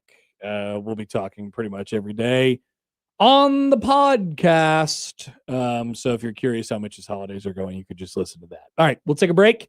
We will come back. Joey has the odd news. Don't forget to get your opinions in, for I have an opinion. Many have sent their opinions already. We would love to hear more opinions. 402-951-1620. You could text in that number or, of course, tweet at us, email us, wherever you'd like to get those in. Joey has the odd news next on 1620 The Zone.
And now we've reached the point in the show where Josh Odson reads the peculiar, the bizarre, the comical, the odd news with Odd Son. Odd news, Odd Son. See what we did there? The odd news with Oddson. All right, it's the odd news, but not with Oddson as he prepares for the national championship game tonight. Big game for him. We should ask him what does your prep look like? What does Josh getting in the zone look like right now? Does he listen to like Eminem? You know, does he have a beanie on? Does he have like 6 hoodies on? What's he doing? I heard it's nice at Amarillo. So yeah, it's pretty much in the middle of nowhere, north northwest Texas. Yeah, I've been through it before. I just remember we were driving to Roswell on our Arizona trip, so a little Area 51 action. Yeah, a little bit of that. So we went past Amarillo. I just remember that we had to get off the interstate and go through like the outskirts for a bit because there was a major crash, and I just remember the cattle smell. Just you get a lot. Not of much the to block BO. the stink. No, not much there to block. wasn't. Just a lot of wind and a lot of flatness. Yes, out in that area of the country. So I hope Josh is enjoying that. Joey has us covered on the odd news, though. Joey, can't wait to hear what we have today. Okay, the first story, I want to thank John Johnson for sending this to me last night. Thank you, John. So, for the love of everything decent, put some clothes on if you're going to steal a patrol vehicle. So apparently a naked person just decided it was a perfect opportunity to slip by thinking he was invincible and steal a cop car. So the disrespect shown towards law enforcement is out of hand. It's understandable if you have an unexpected run-in with the law and for whatever reason you're not wearing any clothes. Life gets away from you sometimes. Okay. So most people can sympathize with that. If not like you woke up that day looking for trouble, a couple of breaks your way throughout the day, and you don't end up at the wrong nude beach getting arrested. Is that where this is at? No. This happened in Commerce City, Colorado. Oh, so Commerce City. Just over in Colorado. It's in Denver, basically. Yeah, basically. It's in the downtown, near the downtown area. But it went down during a busy weekend over there. The police department mentioned it on social media, among other lowlights from the weekend. They wrote on their Facebook, "We arrested a naked guy who broke into our secure lot and stole one of our patrol vehicles for the briefest," and in parentheses, and we do mean brief, "of joyrides and a 6-time convicted DUI driver who was so drunk he urinated himself. Fortunately, his pants were the only casualty. It could have been another driver had our vigilant officer not stop him when he did." Classic Denver. He was arrested on the spot, is immediately taken to the Adams County Jail on charges of 3rd-degree motor vehicle theft, 2nd-degree criminal trespassing, and driving without a license. He also just have some clothes on if you want to commit a crime. I that's all we can ask. You know, try to not commit crimes if you can, but if you were going to, please. Yeah. Don't commit crimes. Please don't. I'm Please not telling clothes. people to commit crimes. No, thank you, Joey. Thank you for making that clear. Okay, the second story is out in Brisbane, Australia. A bus driver spotted a koala darting through traffic on a busy road and brought the animal aboard the vehicle to wait for rescuers. So Koala Rescue Brisbane South said on social media that the Brisbane City Glider bus driver spotted the koala on Wiles Street at Camp Hill and go out to rescue the animal. The koala attempted to climb a metal light pole on a median. Look at this little cutie. It's such a cute animal. And this the picture feature the beautiful marsupial and just hanging out. He's just latched on to one of the rails inside the bus. Let the koala ride the bus. People say it's not recommended to handle them unless you are trained because they, as cute as they look, they can attack you when the least expect it Really? happens. What's a koala gonna do? I mean, if you upset the koala, he'll probably do yeah, something. don't upset the koala. Be nice to the koala. Let the koala exist around you. But yeah, the photos are there. It's shared by the rescue show Perry. which is the koala's name, holding onto the pole Perry! inside Perry the the bus koala. while waiting for wildlife experts to arrive. I So do it's a love the happy ending. koalas at the zoo. I love the koalas. I would like to see one. I've Uh, not seen one in person before. rescuers took koala named Perry to the RSPCA Wildlife Hospital, where he was given a clean bill of health. Very Then clean. Perry, a happy ending. Perry was relocated to the Seven Hills Bushland Reserve and returned to the wild, all after an adventurous day on the Brisbane bus.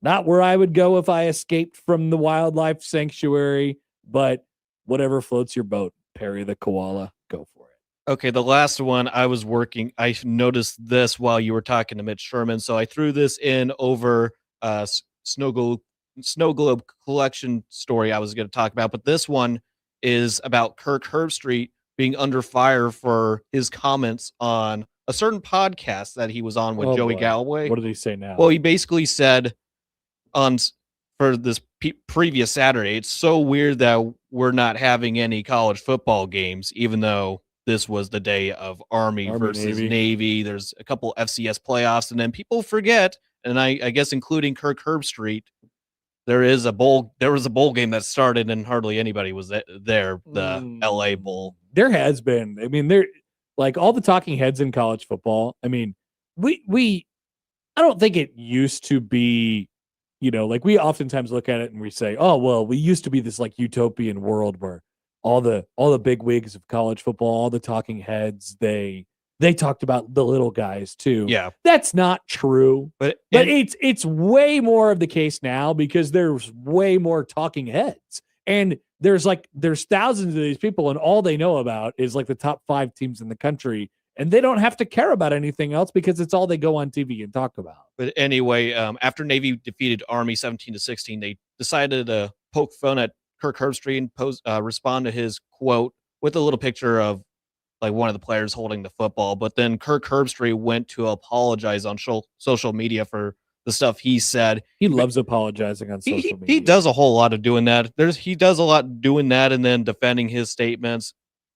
He does a lot of talking, I would say. He does. Maybe a little overexposure for Kirk. Basically, he said, just wanted to address a mistake that we made on my socials earlier this week related to last weekend's college football Saturday. We posted a video where Joey Galloway and I were talking about how strange it was to be home and not traveling on a college football weekend since end of August. Okay. Well, they haven't been doing college game day over at the Army Navy game for several years right now. And they were doing that because Lee Corso had special connections to the game. It's a convenient excuse. But he wrote we posted the video with a caption that was very misleading about, in quotes, we're not having any college football this weekend. Some took that out of context and ran with it. That's on me. My apologies for any disrespect, albeit unintentional, to the teams that played last weekend, especially Army football and Navy football. I don't know. Seems like a convenient excuse to be like, oh no, you guys took me out of context. No, you said there's no college football this weekend, and to you there is no college football this weekend. Just like to, these people they only care about the things that are in their sort of purview, which I understand. But now they're only paid to talk about like the 3 best teams, the 5 best teams, the 12 best teams in college football. It just adds into the idea that everything is very, very geared toward the playoff now. It's too much so. But yeah, there are other things that exist outside of the playoff. And awful announcing did a great job, like paying attention to that stuff going on through the previous few days. But yeah, that's what's going on in Kirk Herbstreit's world. Awesome. Black Cat says Kirk Herbstreit's the only person with a mic in his hand more than Happer. Maybe. You might be right. Although he wears it on his lapel more often. I need to wear more lapel mics. All right. That is the odd news. I have an opinion. Joey, do you have any opinions? I have a lot of opinions. Awesome. I can't wait to hear you share one or two of them. And we want to hear yours. Coming up next on 1620 The Zone.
This is the I Have an Opinion song.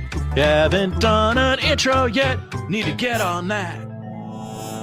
Yeah. Wow, I just saw a social media post from the Blackstone district that is an empty Farnham Street, meaning that there are no construction cones or anything like that. So they must have done all of the road construction they needed to do in order for the streetcar. Well, at least for now, I suppose. The streetcar. It's ruining every single neighborhood in town. Well, that's like east of 40th Street.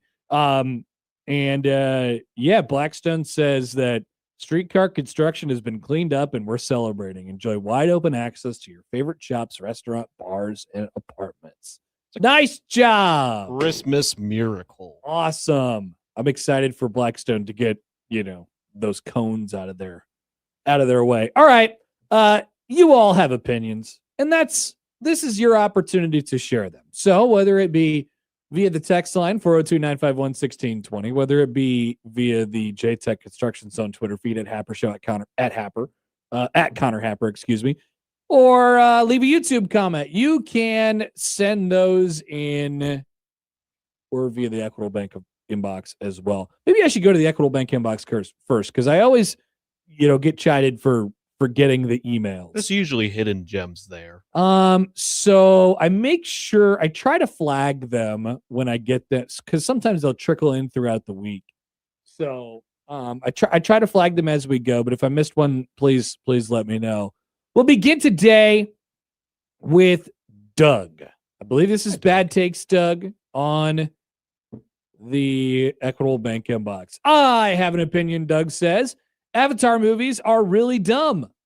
Please stop making them, Mr. Crow. Even Jar Jar Binks and the entire Gungan race from Star Wars Episode 1 would agree with this take. Doug, I don't understand those references, but I agree that Avatar movies are dumb. I've not watched the movies, but they keep remaking the same kind of movies, or they just add to the story. I don't know. I don't even think I saw original Avatar. No, Did you see Avatar? No, I've not. I've not really seen any of it. I'm not a huge movie guy. I don't think I saw it. No, yeah, you aren't, Joey. That's always somewhat of a surprise to me every time you're here. I remember that. I'm like, oh yeah, Joey doesn't watch movies. Some people in the building will try to bring on some movie references or ask me if I watched this, and knowing the answer is most likely no. Aaron wrote this in a couple days ago on Monday on the Equitable Bank inbox. I forgot that I had this one. Aaron said this. He said, okay, this may be a bit early, but I have an opinion. I was thinking about the Creighton game on Saturday, and I have an opinion. The Creighton timeout game of Around the World should not have been around the lane on Saturday, but it should have been around the restricted area arc because, oof. Thank you, Aaron. Appreciate it. Yeah, so another game, another time in which we had somewhat of a controversy during one of our on-court games on Saturday at the Creighton game. So we, it vacillates between the we do like a layup, a free throw, a three-pointer, and a half-court shot or whatever. There's that version of it. And then the last couple of games we've been doing around the world. But it's not around the three-point line. It's around the lane, right? So you go block, elbow, free throw, elbow, block. And if you make it all the way through, which you should, right? Because it's 5 very close range shots, you win. And we probably played for about 25 seconds.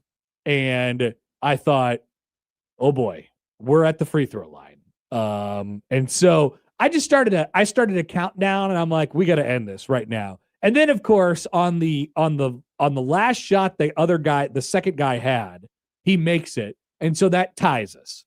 And then I got to think on the spot. I'm like, oh boy, what did I just get myself into? So then luckily the Big Fox media timeouts are 3 minutes and 45 seconds. So I had some space to maneuver here. Yeah.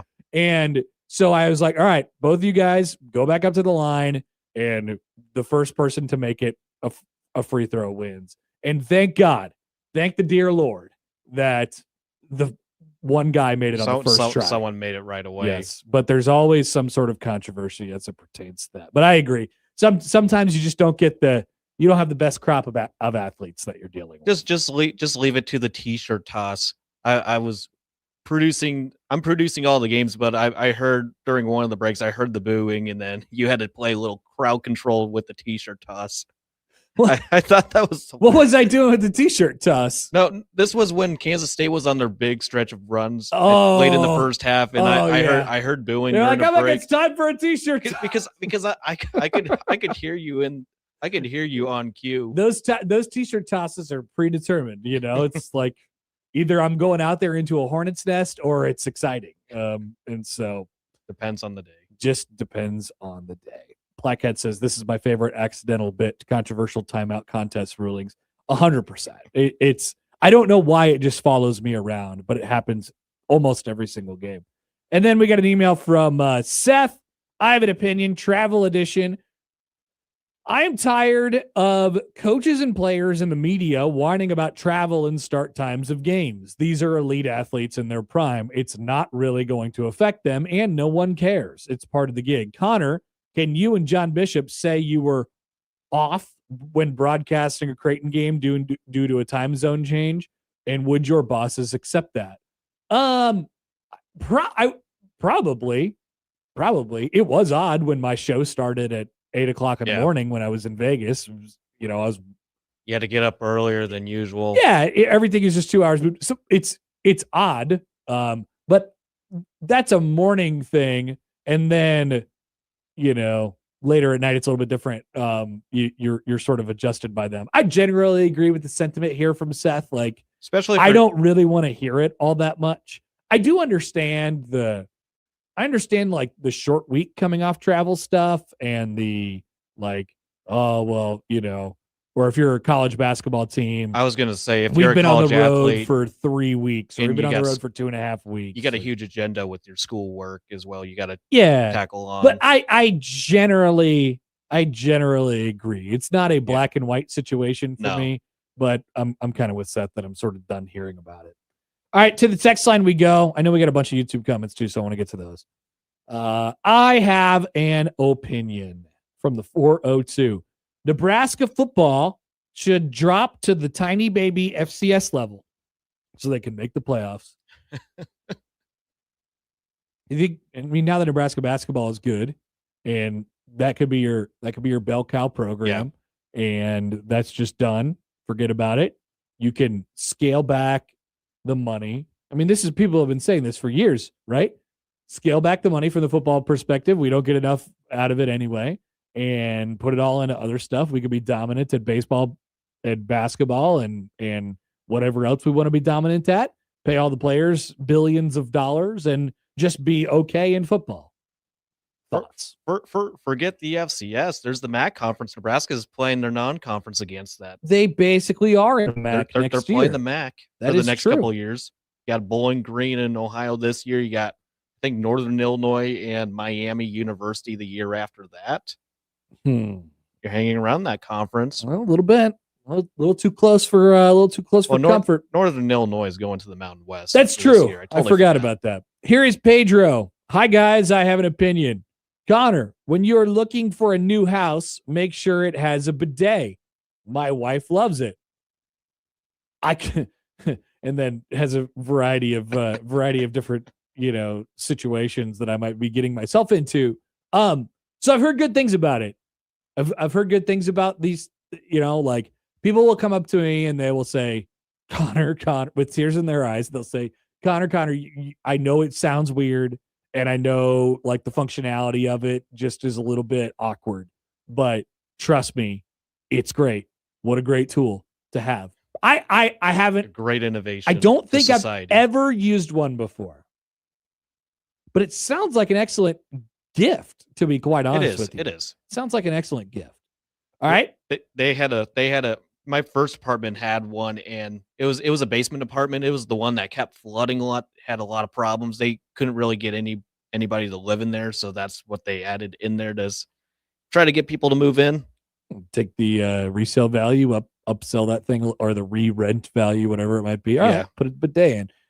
From the 402, I have an opinion, not targeted to anyone at 1620. Twitter became a cesspool once Elon monetized it for blue check marks. People hide behind fake names and personas so they could say whatever they want just to get clicks. I actually have an opinion based off of that opinion that made me think of this opinion. So the whole reason they were running the deal on X Pro or whatever that gives you the blue check mark, and they were running a deal where it was $1 for the first month. So I bought it. I gave in. I paid Elon $1 to get not the blue check mark. I don't care about the blue check mark, but I wanted TweetDeck back. So they have a version of TweetDeck. And now, yesterday, I was on the home column, which is supposed to just show you the string of tweets. It has the For You side and it has the latest side, just like how it is on your phone. And you do the latest side and it only shows you the ones that it wants you to show. So it's actually not in chronological order. So now I have to go through a workaround around that to come up with another column that just shows me the tweets in chronological order. That is literally all I care about. Just show me the tweets in chronological order. I'm okay with the For You thing existing. That's great. I don't need it during the show. While the show is going on, I like to have the string of tweets just going on and on and on and on and on. That's why I got it in the first place. And then they made it. I got, yes, as Alex writes in, what a shock. Connor got scammed. Connor kind of did get scammed. I'm thinking about quitting it because I feel like I've been completely, bamboozled in this situation. I don't care. I don't give a rip about the blue check. It doesn't do anything for me. It gives me the capability to stream the show onto my own Twitter, which is like kind of nice, but we already do it for 1620 The Zone, so it's already out there. That's fine. I don't need the mark. I just want the TweetDeck. And they've made it more impossible to use. So yes, I'm a bit frustrated. They just made it more difficult since he took over to do some of the most simple things on social media. Totally. I mean, it's a million times worse. It's so bad. And that doesn't even get into what this texter was talking about, which was people getting the blue check marks and hiding behind yeah. I mean, that's always been a thing, but now it's more anybody could say it's more difficult to sift through now because you'll see the fake Scott Hughes college basketball reporter guy on Twitter and you say, oh, well, it's a blue check mark. It must be real. And it sounds like it could be kind of real, but it's not real. You'll see that. You'll see the AI posted video stuff. And oh, yeah. Just a lot of untruthful things. Here's Jed. I have an opinion. It's more egregious to have pumpkins still out this time of year than it is to have Christmas lights up too long. Throw it in the trash, you lazy bums. Joey, your thoughts? I mean, I have not really seen any out when I'm driving throughout Omaha. You don't see no pumpkins? I haven't really seen anything. I mean, I go to the store, I don't see anybody. I don't see anything. I don't see people selling pumpkins. I don't drive through residential neighborhoods. I mean, if I do, I barely see any.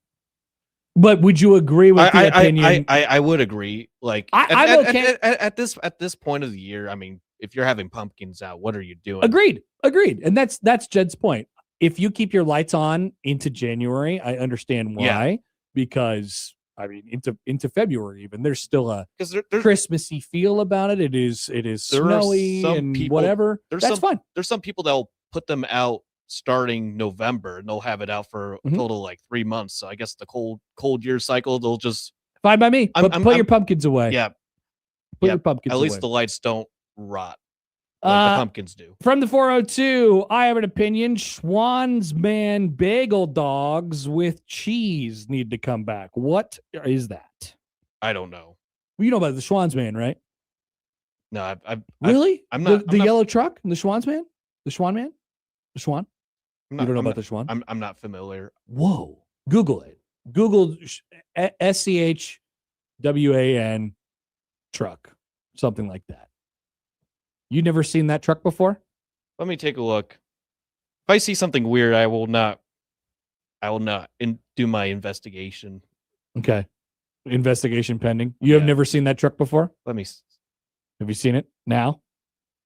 I might. I never ordered anything from the truck, but I know people who did, and I don't know anything about these bagel dogs. I know nothing about them. You've seen the truck though before, right? I might have. I might have. All right. John texts in. I have an opinion. Doug is a huge dork. All right. We can move on from that. Let's see. From the 402, from Sam, I have an opinion.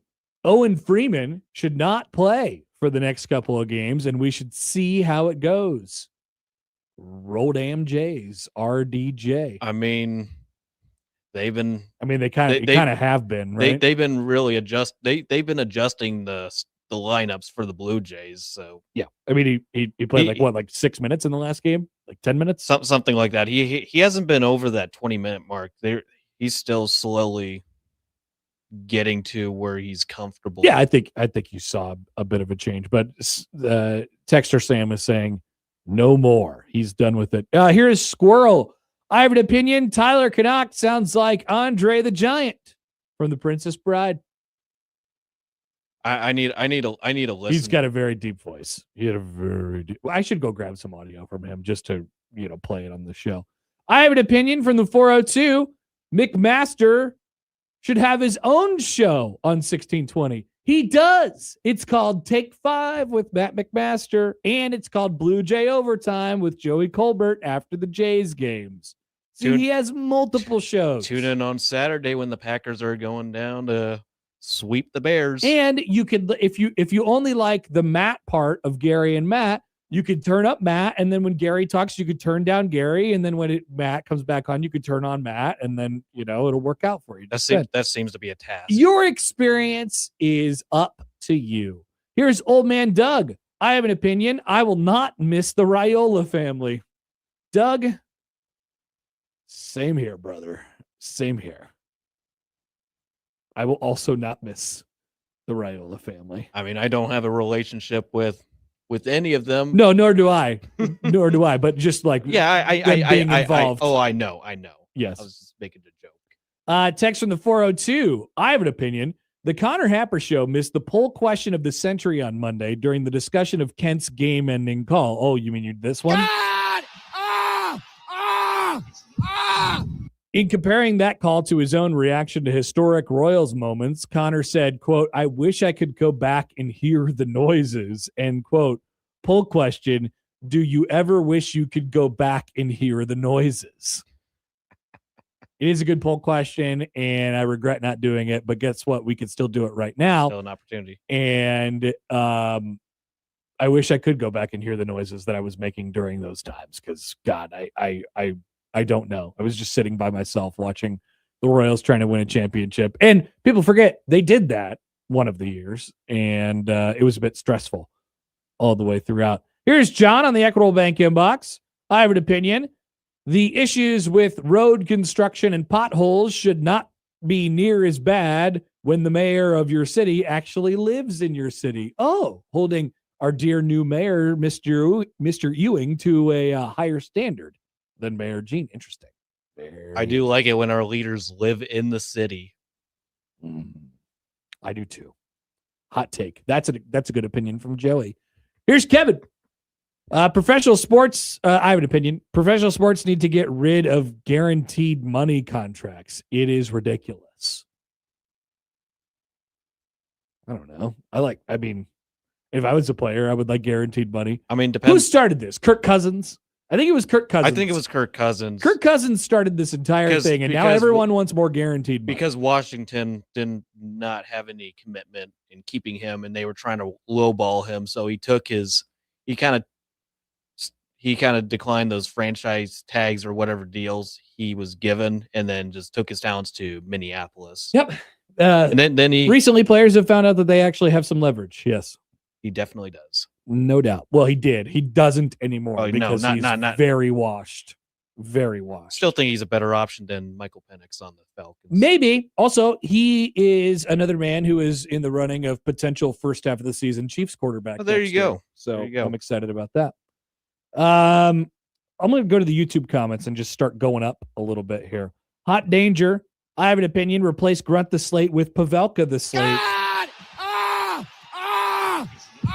We are going to definitely make that a grunt. Maybe we should make Gus Johnson's touchdown wow a grunt too, technically. Touchdown wow!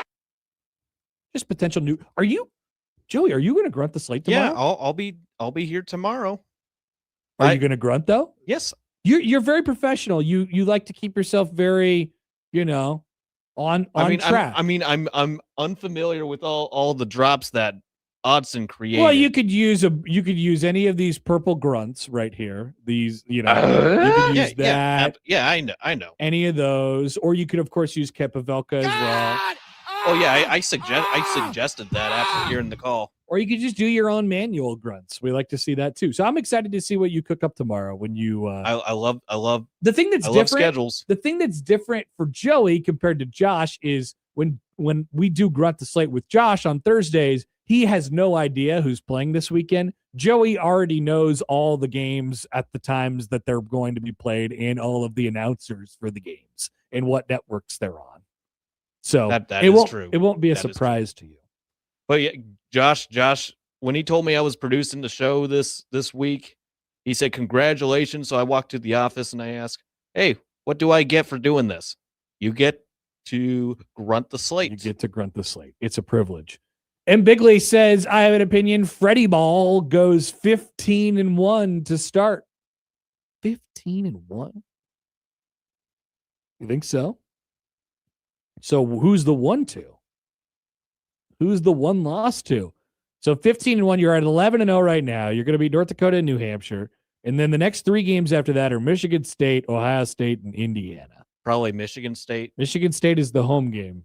Out of those, I wouldn't think 3. they lose to Michigan State, but that would be my guess if they would start 15-1. Freddie Ball, 15-1. I like how we're calling it Freddie Ball too. It's kind of weird, but let's do it. Let's see. Hot danger again. I have an opinion. The idea that you would replace Kalkbrenner and Ashworth with 2 members of an Iowa squad that didn't go to the dance was always a bad idea. See, people keep. You know what? We haven't talked about Creighton as much as I've kind of wanted to this week because some other stuff has been going on. But like, I don't want to hear the Josh Dick slander anymore. I really don't. I'm good. Like what we saw from him against K-State, people are like, oh, well, bring these Iowa guys in and they're from a losing program and their coach got fired and all that stuff.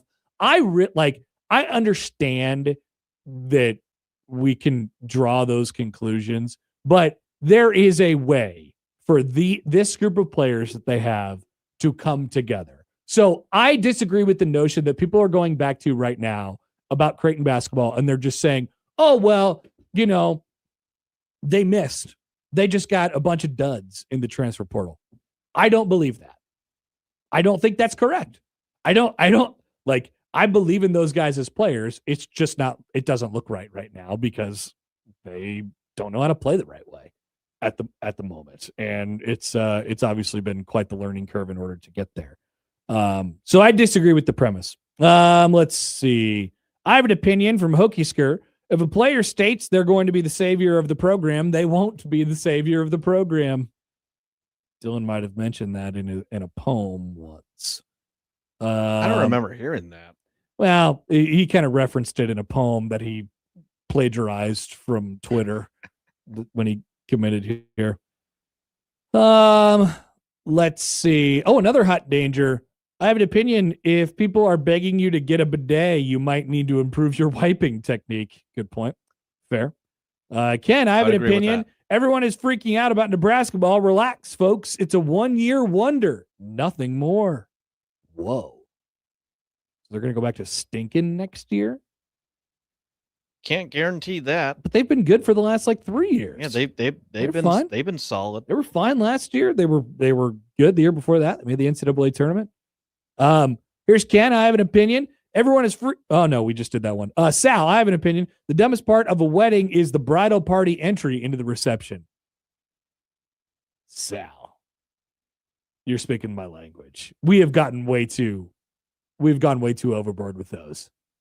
You know what Sal's talking about, Joey?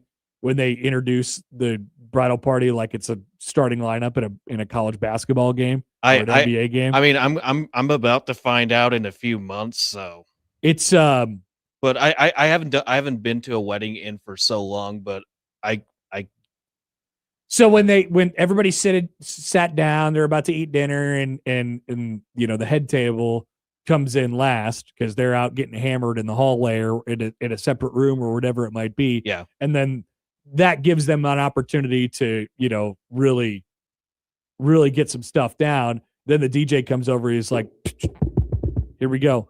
Now introducing a 6'3" guard from Chicago. And then, it's Yeah. like Okay. just people who are in the wedding party. It's a little much. It's It's just, a little it's much. just a drag. It's just a drag. I tend to agree. All right. So that's I have an opinion. Joey, you didn't get to you didn't throw your opinions in that much. Do you have any No, opinions? I was pitching in on what some of the people were saying. Okay. All right. We like to react to other people's opinions. After all, this segment is for you all. Chris writes in, he says, our new quarterback needs to play like Josh Allen rather than looking like Patrick Mahomes. Great take. If Nebraska had a quarterback that played like Josh Allen, they would be better. Good take. Could Good run opinion. around and make some good throws. Oh, look, it's Greg in Myrtle Beach. Greg in Myrtle Beach says this. I have an opinion. This is not a middle school rule build or rebuild anymore than it was for the Panthers. It's a total collapse, and the bowl game will prove it. Unwrap that Rule Vegas Bowl turd under your Christmas tree, says Greg in Myrtle Beach. So great to hear from Greg in Myrtle Beach. All right. When we return, we have plenty more to come. And of course, we always get to a couple of stray opinions after this on 1620 The Zone.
This is a good question.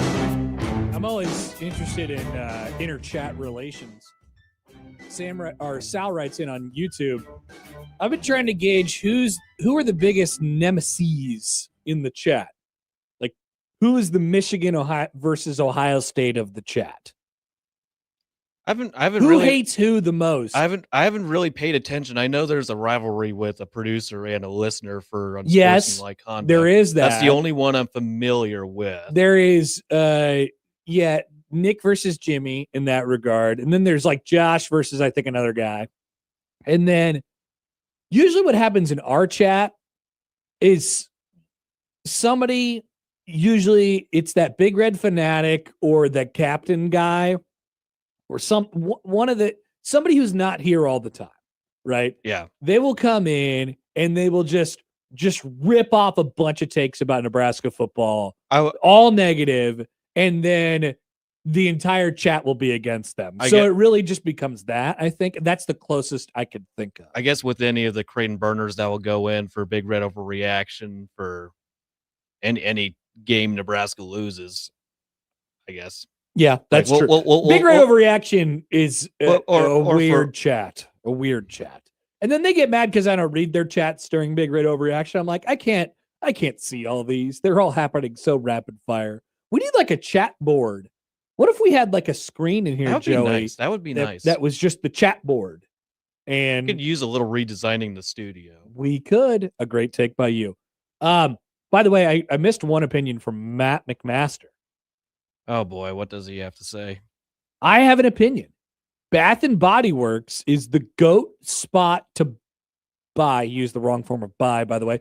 Gifts for women relatives. He's right. You know, if you really don't have anything to buy them, like, I think I've evolved into gift cards. Yeah, just go with the gift cards. Go with the Starbucks or whatever. Here's a Visa gift card. Use it however you like. That's great. But the original version of that, if you don't want to spend $50 or $100 or something like that on a gift card, you go to Bath and Body Works, you get a bunch of soaps, you get a bunch of stuff that smells good, and that's your present. Just don't provide any coupons, because I had a bad experience one Christmas Eve with my oldest sister going to one At Bath and Body Works? Yeah. Whatever. Bath and Body Works. The smelly place. Okay, it was Bed Bath and Beyond is different. Okay. I too have gotten those confused many, many times. So, by the way, but there's bad experience. So what was your bad experience? Well, it was just lapping around the store. You had to get like five items for like a very cheap coupon deal at a specific price range combined. Interesting. We were lapping around the store for about 90 minutes, and I was just I had the car. I could have just left her there. And are you talking about Bed Bath and Beyond or Bath and Body Works? Bed Bath and Beyond. Bed Bath and Beyond. Okay. That one's not so bad because you could get some real shopping done in there. Yeah. Bath and Body Works, you were confined to a couple different things. Black Cat says Matt just likes shopping there for himself. Hey, honestly, I kind of like shopping there for myself. They get some good stuff there. Like they have the little air fresheners for. I don't use air fresheners for my car, but they have the little kind of classy, like I think the smell is called like teak wood or something like that, and you pop open the deal and you just put it on your visor there, and you just let it sit there. It's not like a rear view mirror dangling tree as an air. It's not overbearing. It's classy. It's solid. I don't mind it. You can get those at Target probably too. But anyway, I don't mind shopping a little Bath and Body Works. No problem with me. All right, we got a bunch of different stuff coming up. I want to bounce off an idea specifically for Joey. This will be a good question for Joey coming up in a few minutes about Adam Silver's new fun idea. Oh boy! But first, we have to give an ode to the champ. Yesterday, got an email in my inbox, and I swear to God, I was like, "What? Am I being pranked right now? What is going on?" And sure enough.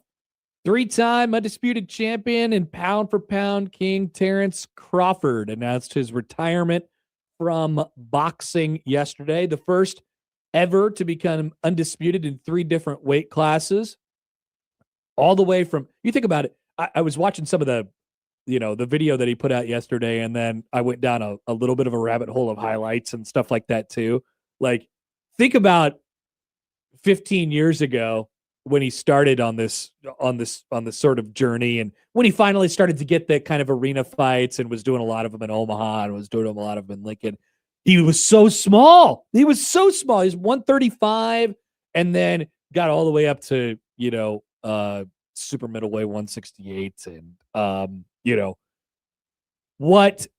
we talked about Bud every time he fought in a fight, and therefore every time he won a fight, and how much of an experience that had been and was for Nebraskans and for Omahans, and to have this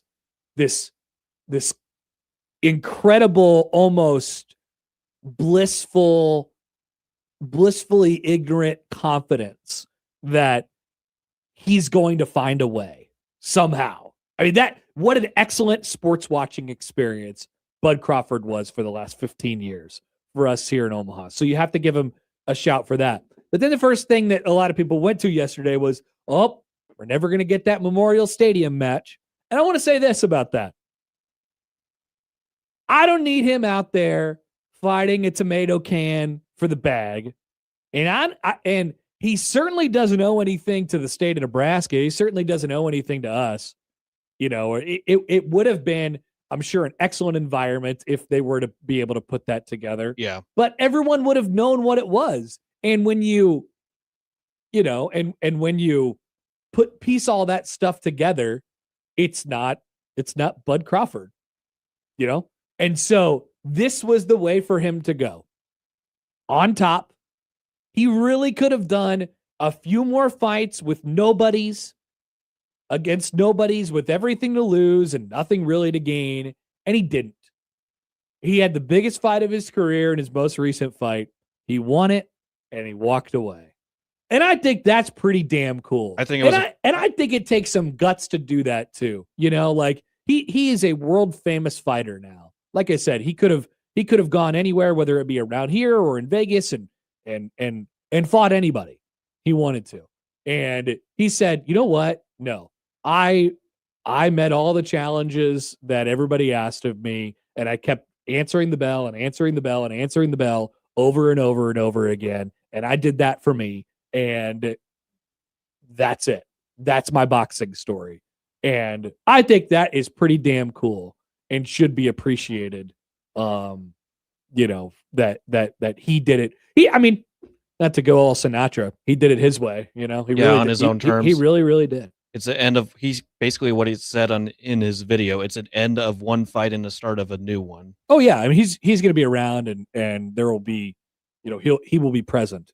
But I appreciate hey, I'm going to step aside for now. And I guess I don't know. He's 38. I wouldn't totally shut the door, I suppose, on him, jumping in at some point, but I don't think it doesn't read. I don't know him obviously, but he doesn't read to me as the type of person who is going to be bothered much. Just don't flirt with the Paul brothers. Right. Oh no, I don't even think that's anywhere near if don't make any of that. Don't make any of that risk. Because there will be people out there, there will be fighters out there in the boxing sphere that will try to challenge him. They'll be like, oh, well, he retired because he was ducking me and he was ducking me. Yeah. And he doesn't strike me as the kind of person who would be like, all right, well then let's do it. I'm coming out of retirement. I'm going to start this thing over. He strikes me as the kind of guy who is like, whatever, dude, you can say whatever you want. I'm going fishing, peace. I'm at it. Say whatever you want. I won all the matches that I was in, and I unified all these belts, and I literally passed every test in my entire career. So you could say whatever you want, but it ain't right, because I've proved everybody. I've proved everything to everybody. All right. Let's take a break here and step aside. By the way, what's this from the 402? Also, Connor, can you fix your Twitter feed? There is a drop. You could fix your Twitter feed. There's a drop down on the feed. No, I'm talking about it's kind of complicated. I'm talking about on the tweet deck. It's because I knew that. I saw people complaining about how the feed was sort of laid out for them on their mobile app. And yeah, you can. There is a drop down on the following, which I have changed quickly, but the tweet deck has been a little bit more confusing. Let's see. Dan writes in, he says, when Nebraska volleyball played UNO at Memorial Stadium, everyone knew what that was, but they did show up. Oh yeah, I mean, if you were to do it, everybody would have shown up. Everybody's going to pack up Memorial Stadium. Yeah, they would have shown up. They would have shown up for it for sure. There's no doubt about that. Let's take a break. We'll come back. I want to bounce off Joey Adam Silver's idea. Also in the 1 o'clock hour, we'll tell you about how the agents are working overtime. I still want Joey to comment as well on the hilarious ACC scheduling model. And then we'll take a look ahead at tonight, whether it's Iowa Western playing in the national championship game and Creighton getting back at it tonight against Xavier. We'll be back after this on 1620 The Zone.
Well, I'm not sure how many of you knew that the NBA Cup was even happening.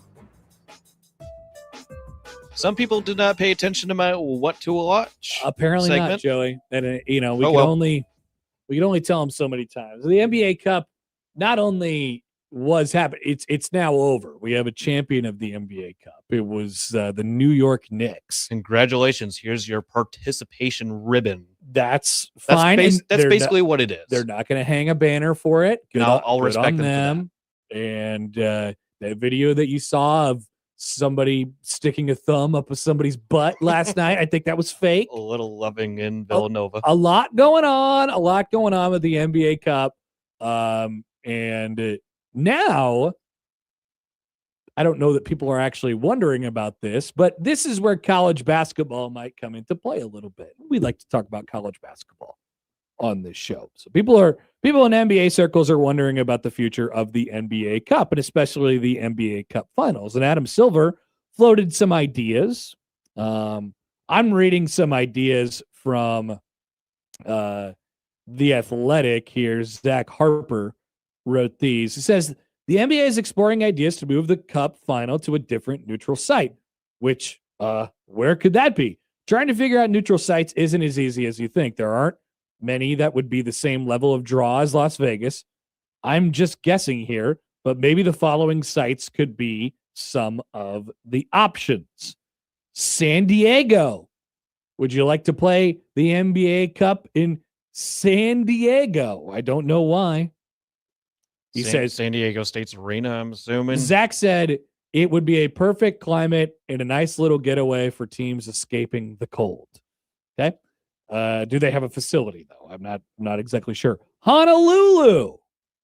Would you take the NBA Cup final to Honolulu? Why risk a lot of money to go see an in-season tournament? People would not be happy about the travel thing. That's for sure. Try to stay away from the Maui type tournaments you get in college basketball. It doesn't really compare to that. Seattle's dream is to have a team back.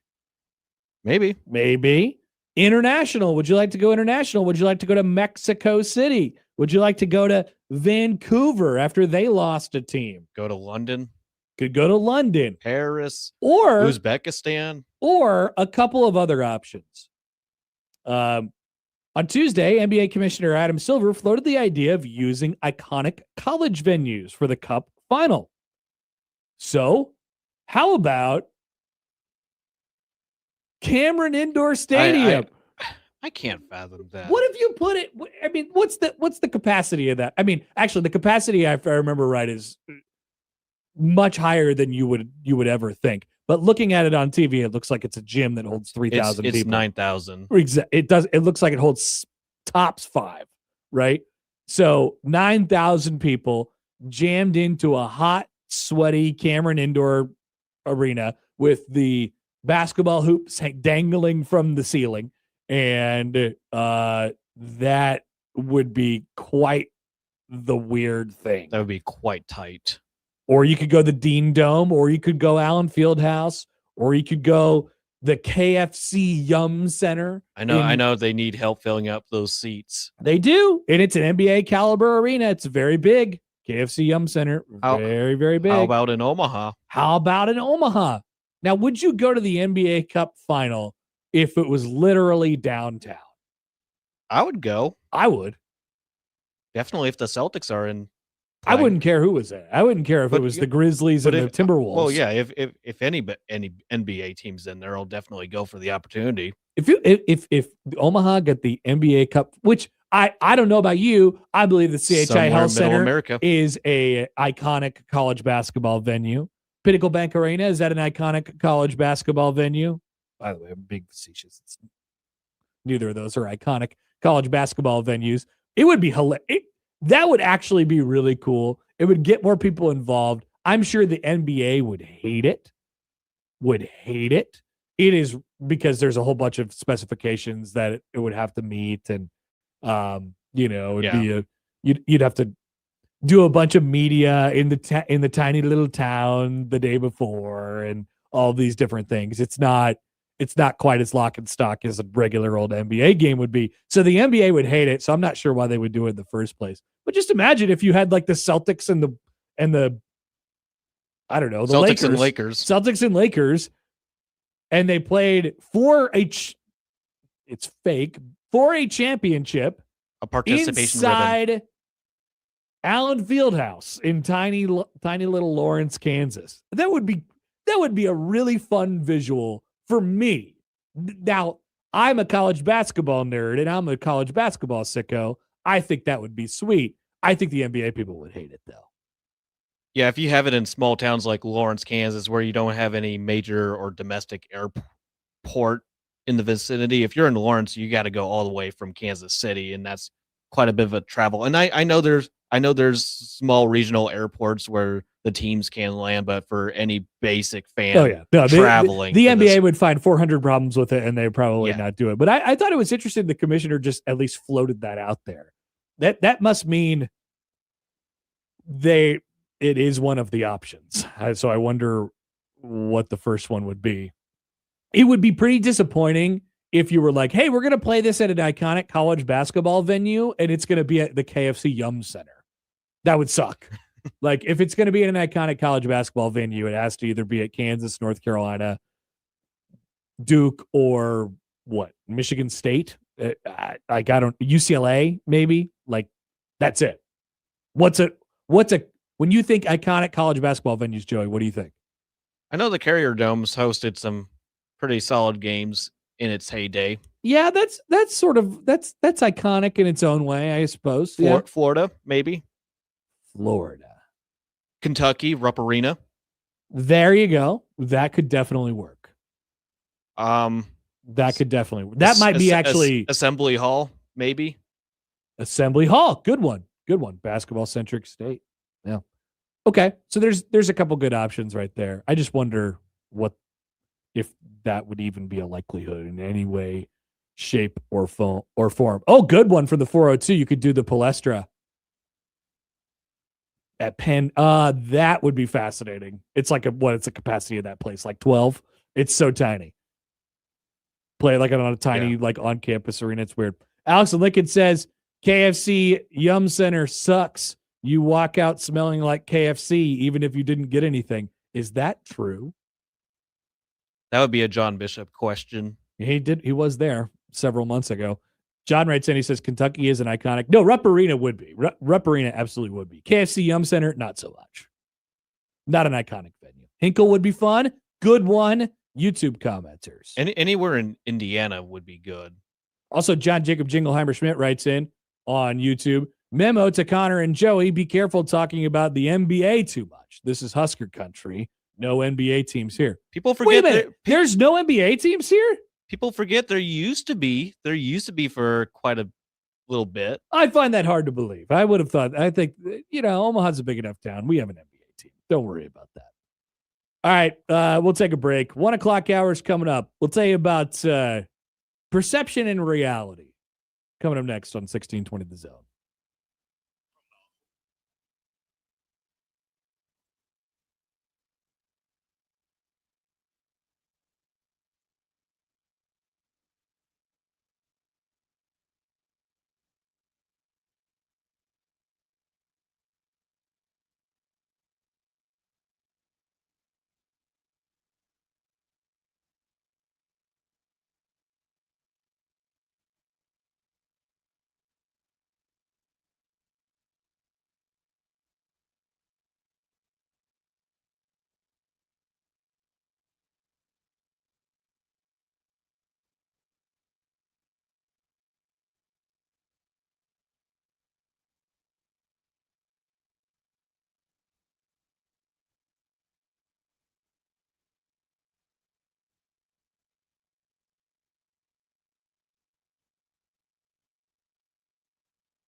All right, a couple reminders for you all.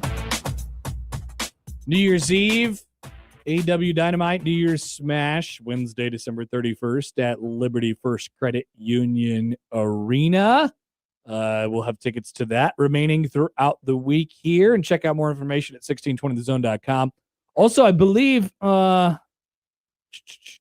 let's see. Yes, there is a online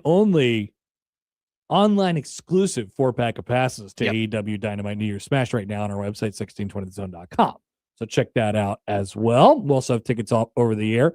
And Rascal Flatts is bringing the old bus back to Omaha, featuring special guests Lauren Elena and Chris Lane, Saturday, Jan 24 at CHI Health Center. And a Sportsline Conduct this week. We'll have your tickets to that. And you can find out more information, of course, at 1620thezone.com. All right, so perception versus reality. Yesterday, I was perusing through the internet, and the quarterback carousel tends to move fast. Once it happens, it'll start to sort of move for everybody, and that's why you saw everybody going to the transfer portal on Monday. There's been a few different things reported as teams who are like interested in Dylan Raiola at this stage of the game. And I saw this tweet from On3 yesterday. Louisville is a school to watch for Nebraska quarterback transfer Dylan Raiola, according to Pete Nakos. And by the way, they still keep writing Texas Tech is not expected to be in the mix. I don't know why they keep saying that. I saw the graphic and they had the Texas Tech logo with the little like X. I assume that's just for clicks, to make sure. I would assume. All right, he's not going to Texas Tech, and we don't have to make them Mahomes jokes anymore. So I was curious about this yesterday, and like I thought about all these quarterbacks and the reported schools that are interested and all these different things. I want people to keep in mind as they watch this unfold for the next couple weeks. You know, I would just approach everything as if it's either fleeting or not real. So I wondered yesterday what the market would actually be for him for the price that he wants. And the reason I say this now is because there's no way to ever really know, because stuff like this is going to get reported. Not that Louisville doesn't have interest in Dylan Raiola. I'm sure there's many schools that do have interest in Dylan Raiola. But all of a sudden, it comes out, the report comes out, it's like, oh, well, Louisville's interested. And then all of a sudden, the market starts to heat up, right? It's no different than in MLB free agency or NBA free agency. And it's like, oh, well, this person's doing this, then we could do this. And it goes public and it gets out there. And then all of a sudden, you're dealing with a different thing. There's no way to know, because these things get reported and then timelines accelerate and all sorts of stuff happens after that. And so a person landing at a spot is not only speaks to the dollar figure and the value that that person brings to your program, it is also a big conversation about timing and who's right at the right price at the right time. So I wondered this. A player of Dylan Raiola's caliber, who has done what he has done at Nebraska so far in his collegiate career, and who is, by the way, I believe he has an elevated profile because of his 5-star ranking coming out of high school. What would the market look like for him in a normal society? Wipe everything clear. What would a market look like for a quarterback of his caliber, or quarterback A of his caliber, in a normal world? And that's where you get into the conversation about like, how do you unpack his time here and all these different things? The view on it from me, looking at his time at Nebraska, is, boy, I think he needs to go to a place that is really quarterback friendly and, potentially even not necessarily go down a level like to the FCS, but maybe potentially G5. And once again, I'm not talking about the whole Dylan Raiola package. I'm not talking about the cachet. I'm talking about the player. I would view it as somewhat of a reclamation project, an exciting reclamation project. I think he views it, and his family views it from the perspective of, well, we were a 5-star and we accomplished a lot at Nebraska, and I was the one bright shining star at Nebraska over the last 2 years. And so I have the platform to go up now. I could go up to one of the elite programs in college football. I could go up to Georgia. I could go up to Oregon. I could go up to Ohio State. I could go up to whatever. And I just don't that's why I'm genuinely asking the question.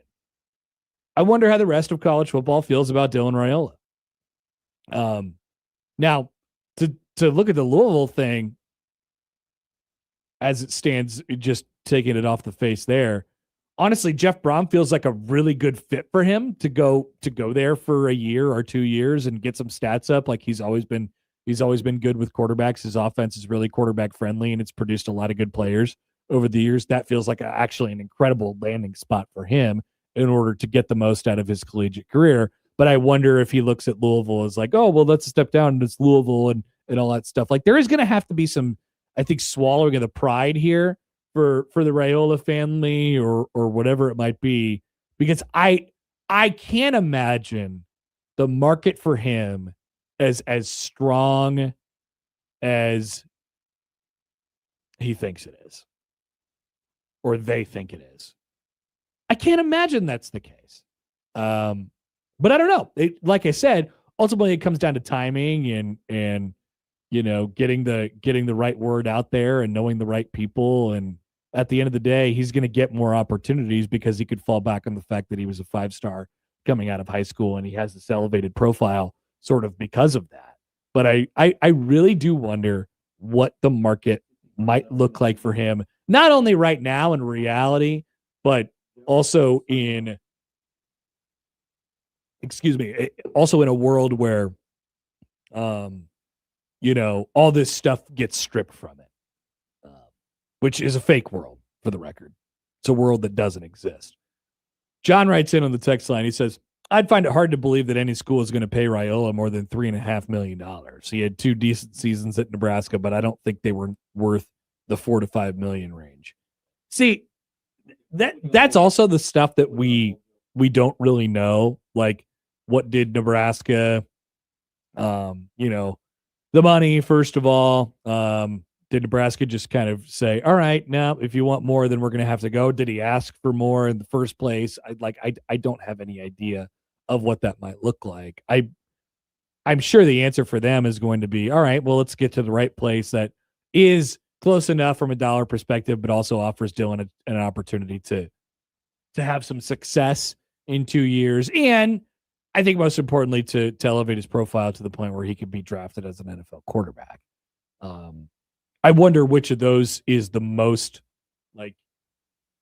relevant in as far as his decision making is in his world. Is it A, I want to go somewhere big? Is it B, I want to win? Or is it C, I want to make the most money? Or is it D, I want to put up the most stats for myself? Obviously it could be a combination of all of those different things. Alex and Lincoln writes in.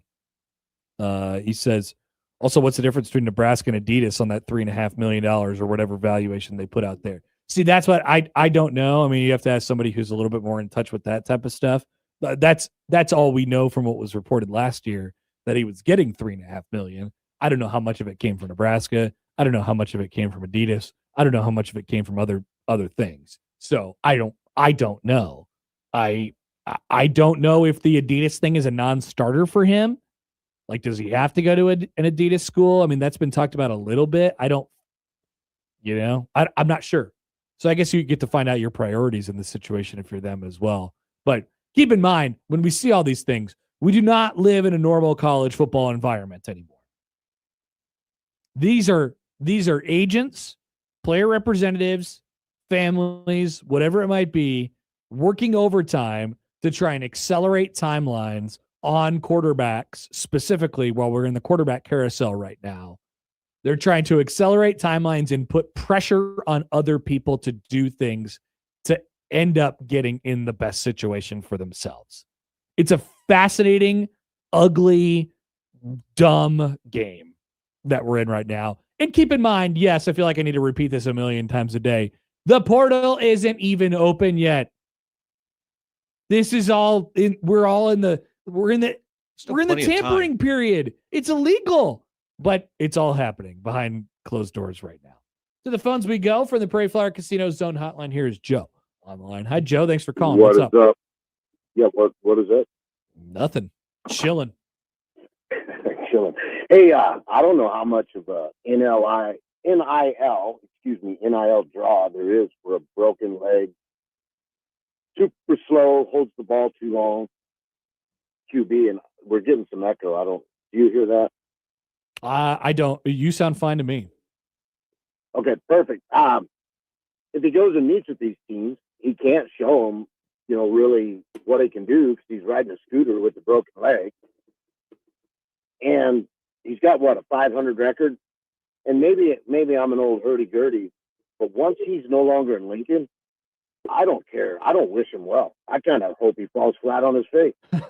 Not really, hoping he gets another broken leg, but, if he signs with Oregon, we might have to play Oregon, or we do play Oregon. So I hope he does get a broken leg. No, don't hope that, Joe. Don't hope that. But I understand the sentiment. Yeah. Right. Yeah, I'm not really wishing him ill well, but I sure ain't wishing him good luck. Once he leaves Lincoln, I'm a Husker fan. See ya. Sure. Competition. You don't have to. For the record, you're under no obligation to root for him after he leaves. Yeah, that's right. That's fine. Yeah. No, I know that, and I just felt like I wanted to say that out loud. I hope they go for somebody that's sort of under the radar. Like Old Dominion has a quarterback, Colton Joseph, I think his name is, who's getting pursued a little bit by a couple big name schools, but he's not one of these big name guys that's going to cost you a fortune. There seems to be some other schools that are sort of rivals of ours or peers of ours that have done pretty well with sort of building your roster, maybe not going and getting a huge 5-star guy, but also, y'all know I'm a huge wrestling fan. 2 giant duels coming up, the 19th and the 21st. Huskers are kind of finally being healthy. GA tickets, I think, are only $12. Okay. Parking, traffic is always reasonable. So I'd love to see folks get out and support all Husker sports. All right. Thank you, Joe. As always from him, go Husker Wrestling. He always calls in and mentions something about wrestling at the end of the day. I haven't kept up with them much this year, but they were supposed to be pretty good. They were supposed to be pretty solid this year. I know they have got a couple transfers and stuff like that. Anyway, so Joe wants to see him moneyball the quarterback situation a little bit. Also, Joe, to go back to the original point, we have to acknowledge a little bit. I don't think schools who would potentially be interested in Dylan Raiola at this stage in the game would look at it as a prohibitive factor that he has a broken leg right now and he's riding along on a scooter. He'll be back in time for next season. It's not prohibitive. It's not really, frankly, a conversation. It's not like he has to go to these schools and try out or anything like that. He's got 2 years of tape and and a great PR machine behind him. So it's not like he has to prove his case to anybody. Now, I like I said before, I do wonder if the Raiolas think his profile is a little bit higher than what it actually is in reality, or if the market is a little bit deeper for him than what it actually is. But that's kind of a different thing at that point. Great point from Travis, who says Greg Jennings put the team on his back, though, with a broken leg. Broke his bleeping leg. Joe, you know what I'm talking about? Yes, I know what you're talking about. Carrying the team on his back. Put the team on his back. Darren Sharpa, one of the most hardest hitting safeties in the league. Exactly. Greg and Lincoln says Joe is wrapped in saran wrap right now, trying to cut weight. Yep, he's got to get ready. He's got to get ready. So it is a fascinating game right now that we're in. And I don't, like I said, guys are going to end up in spots that it's a weird fit or it doesn't seem right or whatever. And then to go back to Joe's last point there about kind of moneyballing the quarterback spot, he was thinking about the quarterback from Old Dominion or something like that. Like, Nebraska, it may, we oftentimes talk about how what you do after you break away from what you have been doing over the last couple of years is the exact opposite.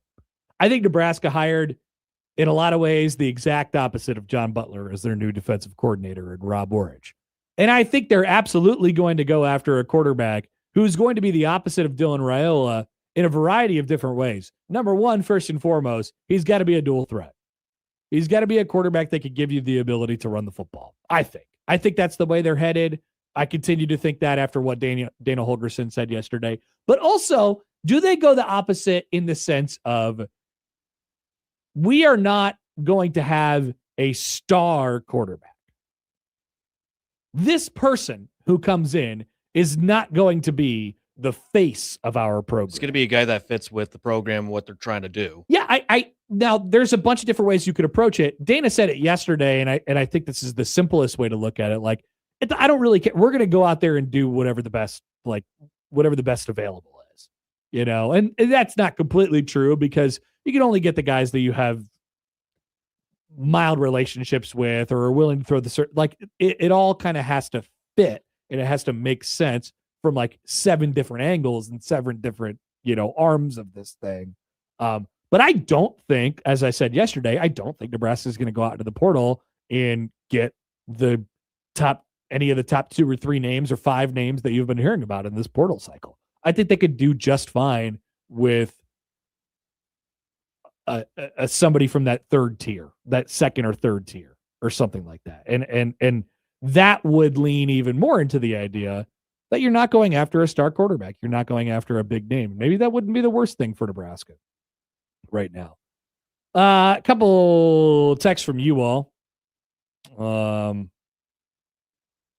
John texts in, with your level of self-confidence, does it physically hurt you when you say, I don't know? No, I actually don't know a lot. So I say it all the time. If it physically hurt me, that would be really painful, I think.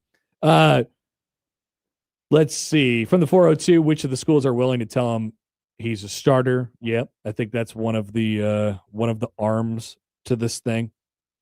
Greg in Myrtle Beach writes in, the current leader for Dylan is not an Adidas school. Raiola Incorporated is battling the loss of leverage due to his injury and meddlesome family. Hey, I mean, that may or may not be true, Greg, but everybody can see it, that's sort of out there now. And Nebraska just experienced it over the last couple of years, but everybody can see that it doesn't exactly reflect well. That's for sure. That matters in the conversation. Now, does it matter if you're a team and you feel like you're, this quarterback away? You feel like you're one Dylan Raiola away from a college football playoff or something like that? I don't know who would think that way, but we're one Dylan Raiola away from the college football playoff. Is that going to prohibit your ability to, is that going to be a non-starter and your want to go get him? Probably not. But it is a factor in the conversation. That's for sure. We're going to get to a couple emails on that when we return. We also have a few more things to hit. We'll take a look at tonight, whether it be in college basketball or in the junior college football world. That's right. All eyes on Amarillo. Back after this on 1620 The Zone. Oh, but first, yes, thank you, Joey. Appreciate it. A reminder from our friends at Underdog Fantasy. Fast breaks, buzzer beaters, block parties, they are back. And Underdog is the best place to get in on all the action. You can make picks and win money right now in Nebraska. It is very easy, and it's as simple as it sounds. Take your favorite players, pick them to go higher or lower on stats like points, rebounds, steals, and more. You do so, you can win up to 5,000 times your cash. How about this tonight? Donovan Mitchell, higher or lower than 31.5 points for the Cavs who visit the Bulls tonight. Just one of the many options for you on Underdog, literally right now in the state of Nebraska. Download the app today. Use promo code HAPPER1620 to score $75 in bonus entries when you play your first $5. Promo code HAPPER1620. Underdog, make picks, win money. Must be 19 plus and present in Nebraska. Terms apply. See assets.underdogfantasy.com/web/playing. Get terms _DFS_.html for details. Concerned with your play, call 1-800-GAMBLER. Visit www.ncpgambling.org.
All right. Got a text here from ACG. Hello, ACG. Question regarding Dylan. Can he come back after declaring for the portal? Didn't Emmett do that last year? See what the portal offered and then come back? Unless Dylan has a deal already, of course. Yeah, Dylan's not coming back. I mean, There's no way he's coming back. He can. He's not even entered the portal yet, technically. But here's what you need to know. He's not here yet, or not here anymore, and everybody from Nebraska has moved on, and they're not chasing him, right? So feel pretty safe saying he is not going to be here. Not coming back. Nope. It's time to move on. Yep. Transition into the next chapter. Everybody's moving on. Now, to answer your question, if your question is like a legit question, of can he? Like, yes. Yeah, Of course he can. It can happen, but we don't feel like it's going to happen. Yeah. No, it is not going to happen. He will not be here next year, and that is not going to be in the cards for Nebraska football. Joey, would What's love up? to get your comment on this. The ACC announced their schedule yesterday, and they announced that 2026 will be a transition year before fully moving to a 9-game conference schedule in 2027. So here's how they decided to do it. And keep in mind, they also have a rule that everybody is going to play 10 power conference opponents. So here's what will happen. 12 teams in the ACC will play a 9+1 schedule, which means 9 ACC games plus at least one power non-con opponent. While 5 teams will play an 8+2 schedule, which means they will play those 5 teams will play 8 ACC games paired with at least 2 Power 4 non-conference matchups. What are we doing here? What a great question. What are we doing here? What an excellent question. Have everybody play the same amount of games, because you're looking at a standing standpoint at the very end of the regular season, and there's going to be most of the teams playing one extra game more. So here are the teams in conference play than the team that plays the 8, obviously. Here are the teams that will play. Now, it sort of works out. It's just funny to look at on paper. It's just a major headache.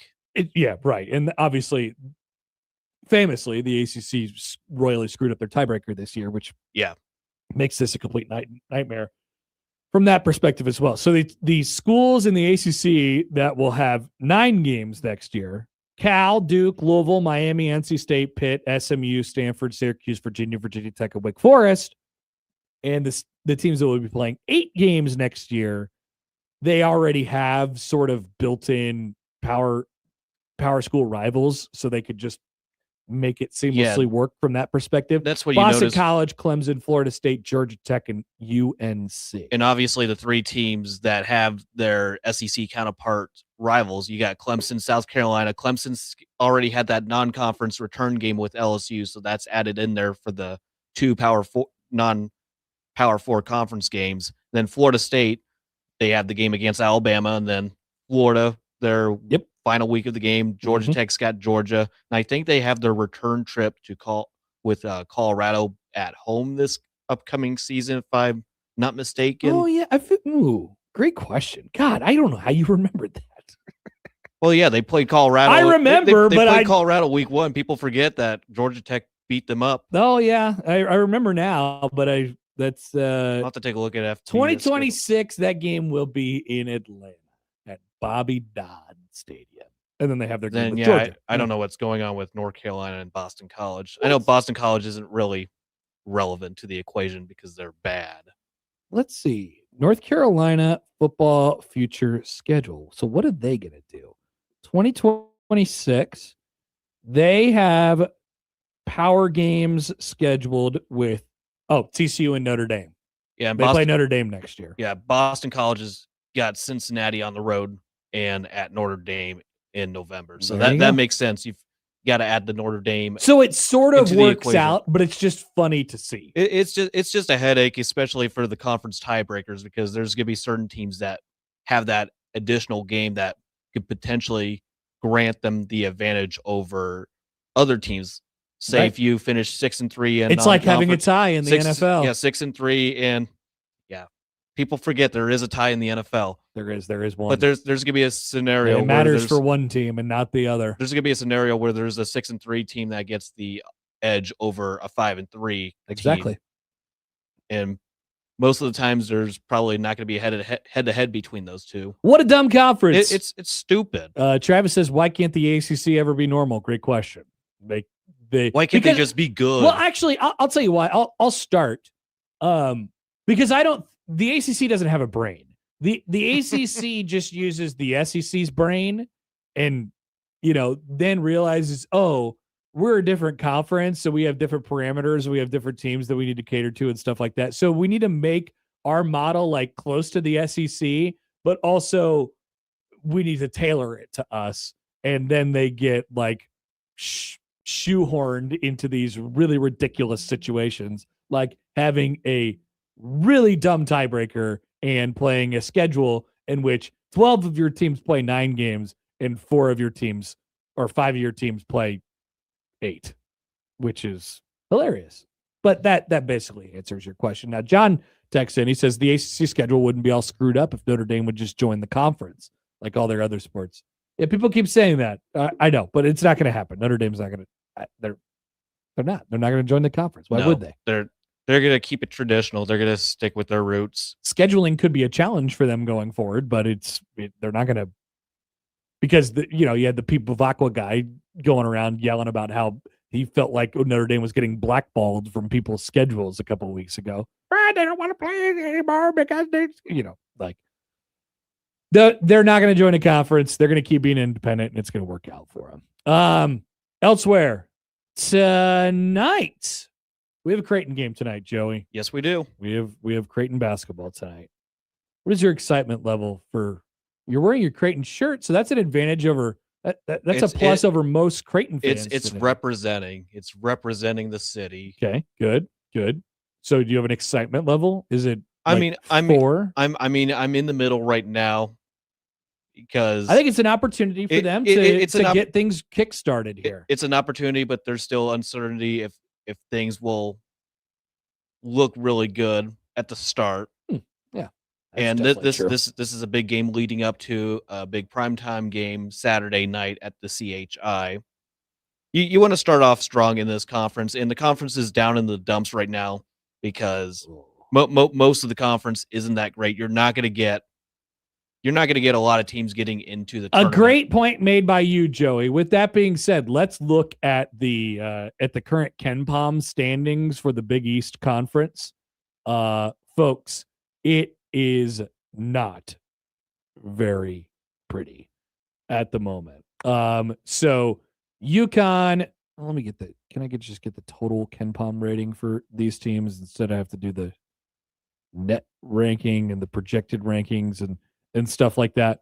So if you go back to the total team rankings, UConn is number 7 on KenPom. St. John's is number 18. Then Villanova is at number 35. Then Seton Hall is at number 49. Butler is at 54. Just got smashed by UConn last night. Providence is 68. It's getting quite spread out quite early. Xavier, 85. Did I skip over Creighton already? Yes, sorry, Creighton, 72. Marquette, 98. Georgetown, 102. This is not very befitting of a power conference. There's just a major gap between UConn, then you have St. John's, correct. Then that large gap between them and I didn't even mention everybody DePaul, else, who currently comes in at 121 in the KenPom rating. So a good point made by you, and something that I definitely wanted to hit on. It's a double-edged sword. Creighton's got an opportunity to go out and win a game on the road today, which would, I think you could take anything you get. At the other side, these wins don't necessarily count for much. I'll say a similar thing as I said after the Nebraska game. Like, people coming at like, oh, you lost to Nebraska, all this stuff. I don't like that is not nearly at the front of my radar at this point. And making the NCAA tournament is not at the front of my radar as a Creighton fan. I just want them to find a way to play good basketball. You want to see them look competent, like play one step at a time, and then the other things will sort of come together after that. If you view it through the prism of like, oh my God, we're out of time, we're not going to make the NCAA tournament anymore, then you're going to tank your season before you even start really thinking about it. And so, I like that's step one. It's obviously a lot easier said than done. We saw some positive signs in the second half of the K-State game on Saturday. I would assume that they'll go back to the same starting lineup today with Ty and Trout, and go from there. And we'll see if guys like Nick Graves and Owen Freeman are able to contribute from in the minutes that they get tonight. And that's the stage that Creighton basketball is in right now. There's no position to be worrying about the how much the time is running out or anything like that. Just like, all right, can we get something off the ground? By the way, Texter writes in, he says, Jeff says the crown bracketology has Creighton in. I did see that. Jack Mitchell made it very known that the crown bracketology is out and Creighton was located in the crown bracketology. Maybe I could start a bracketology for a crown tournament. Is that the avenue you really want to go down? Because I suggested yesterday that you start an NCAA tournament bracketology. It's just a lot of work for me, and I haven't crown watched it bracketology is easier because there's less teams and no, it's harder because you don't know who's going to be in it. Well, you could cut down which conferences are affiliated with it because the Crown was affiliated with the Big Ten, Big East, and then I guess Mountain West and some other schools. Then the NIT, you have obviously the ESPN covered schools, the ACC, the SEC, and whatnot. If you did a non-NCAA tournament postseason tournament bracketology, I think that would be your swan song. You'd have to stop doing predictions after that, probably. I don't know. Just doing the bracketology for the NCAA tournament would be a little too much, just given how little basketball I've been watching lately. I need to do better at. Creighton and Xavier tonight. Tip-off is just after 5:30 from Cincinnati. Pregame from courtside with John at Cintas Center is at 5. No Blue Jay shoot-around. No shoot-around, sadly, but I'm sure Josh and whoever's doing the show with Josh today will... I think it's Mike Schaefer. Mike Schaefer will have plenty of Blue Jay talk on fake Blue Jay shoot-around before the game. I'm sure. I'm sure they're just talking about it right now in the lobby. They're discussing what needs to be discussed. We'll be back. John goes on. We will get to the polls. I think we had a poll today, and we'll tell you what to watch after this on 1620 The Zone.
Sexter writes in, where can we watch the Iowa Western game tonight? Stay tuned. Yeah, I have that information. Joey has what to watch. Be a little patient. I'll have it there. After our one poll question today, and Happer Show on the JTech Construction Zone Twitter feed, do you love Meryl Streep? Joey, do you love Meryl Streep? No. Wow, it was a quick no. Well, I don't know. You don't know who Meryl Streep is? Unfamiliar. I'm out of touch with everything. You never seen Devil Wears Prada? No, I've not. You never seen actually she's in like every movie. Do you love Meryl Streep? Now we've got some mixed response to this. I say this without knowing what she does. I don't know what she does in like her daily life. I don't know if she's said some stuff about some things. I have no idea about any of that. But I do like her as an actor. I'd say love. But only 37% say yes. By the responses that we were getting, I was thinking that she might have done something or said something, and I was a little curious. So I haven't looked. I don't know what's going on. She's good as an actor. I love Meryl Streep. There you go. Those are the polls, Josh or Joey. What do we watch tonight? Whoa. Okay. Sorry, just instinct. Okay, we got a good slate of men's basketball games. Connor mentioned Creighton Xavier. If you're watching it on TV, it starts at 5:30 on FS1. But if you're listening on 1620 The Zone or 1019 The Keg, John Bishop will be on at 5 o'clock for the pregame. Elsewhere, Georgetown Marquette will be 7:30 right after on FS1 after the Creighton Xavier game. Fun. Then the third game on FS1, 9:30 Arizona State at UCLA. Over on ESPN2, number 13 Vanderbilt is on the road at Memphis at 6 o'clock on ESPN2. A double header on BTN, UTSA at USC at 8 o'clock, and then Portland, Oregon, 10 p.m. On the women's side, the Mavericks host the Blue Jays. Now, if you are listening to the UNO broadcast, Brent Weber is on the call on 1290 Coil. Okay. Or if you're listening to Glenn Sisk, it's on Santa Baby 1180. Also, I have a quick note here. I don't believe it'll be Glenn. I think it's going to be Schreiner. Okay. Because I believe Glenn is in like Hawaii or something like that. Okay. He's gone. So that's right. Either Schreiner or Sims. You can listen to every single station in this building that's not Sweet 98.5, and you will hear a local basketball game tonight. 1620 The Zone at 1019 The Keg have Creighton basketball. 1290 Coil has UNO Creighton. 1180 The Santa Baby has Santa UNO Baby Creighton. 1180. Look at this. Look at us go. Look at all of the basketball and all of the stations. Except for Sweet 98.5 and Power 106.9. And I'm sorry, I forgot about Power. We should put a basketball game on both of those stations tonight just for fun. Just for fun. All right, college football. There's a couple bowl games on tonight. First one starts in about a couple hours. The Staff DNA Cure Bowl in Orlando. Old Dominion takes on South Florida. Pretty much a home game for South Florida. Then followed by Louisiana against Delaware on 7:30 ESPN. That is the 68 Ventures Bowl down in Mobile, Alabama. Then we mentioned the NJCAA National Championship. Iowa Westerns taking on Hutchinson. That is at 6 o'clock on ESPNU, or you could watch the stream online and you can see Josh Otson at work. That sounds awesome. There's a couple NBA games on tonight, but one of them's on NBA TV at 7 o'clock. That is the Grizzlies and Timberwolves. Then a doubleheader for NHL on TNT, the Mammoth at the Red Wings at 6:30, followed by the Devils at Golden Knights at 9 p.m. Awesome. Joey, that is a full night of sports. Awesome. Sports. All right. I also apologize to some chatters in the chat who are wondering how I forgot about Power 106.9. How could I ever forget? Some people will give you an earful. Unbelievable. Sure. That is my bad. I'll own that one. That's it for us today. If you missed anything, 1620thezone.com is where you can find it. Time for a crossover coming up next.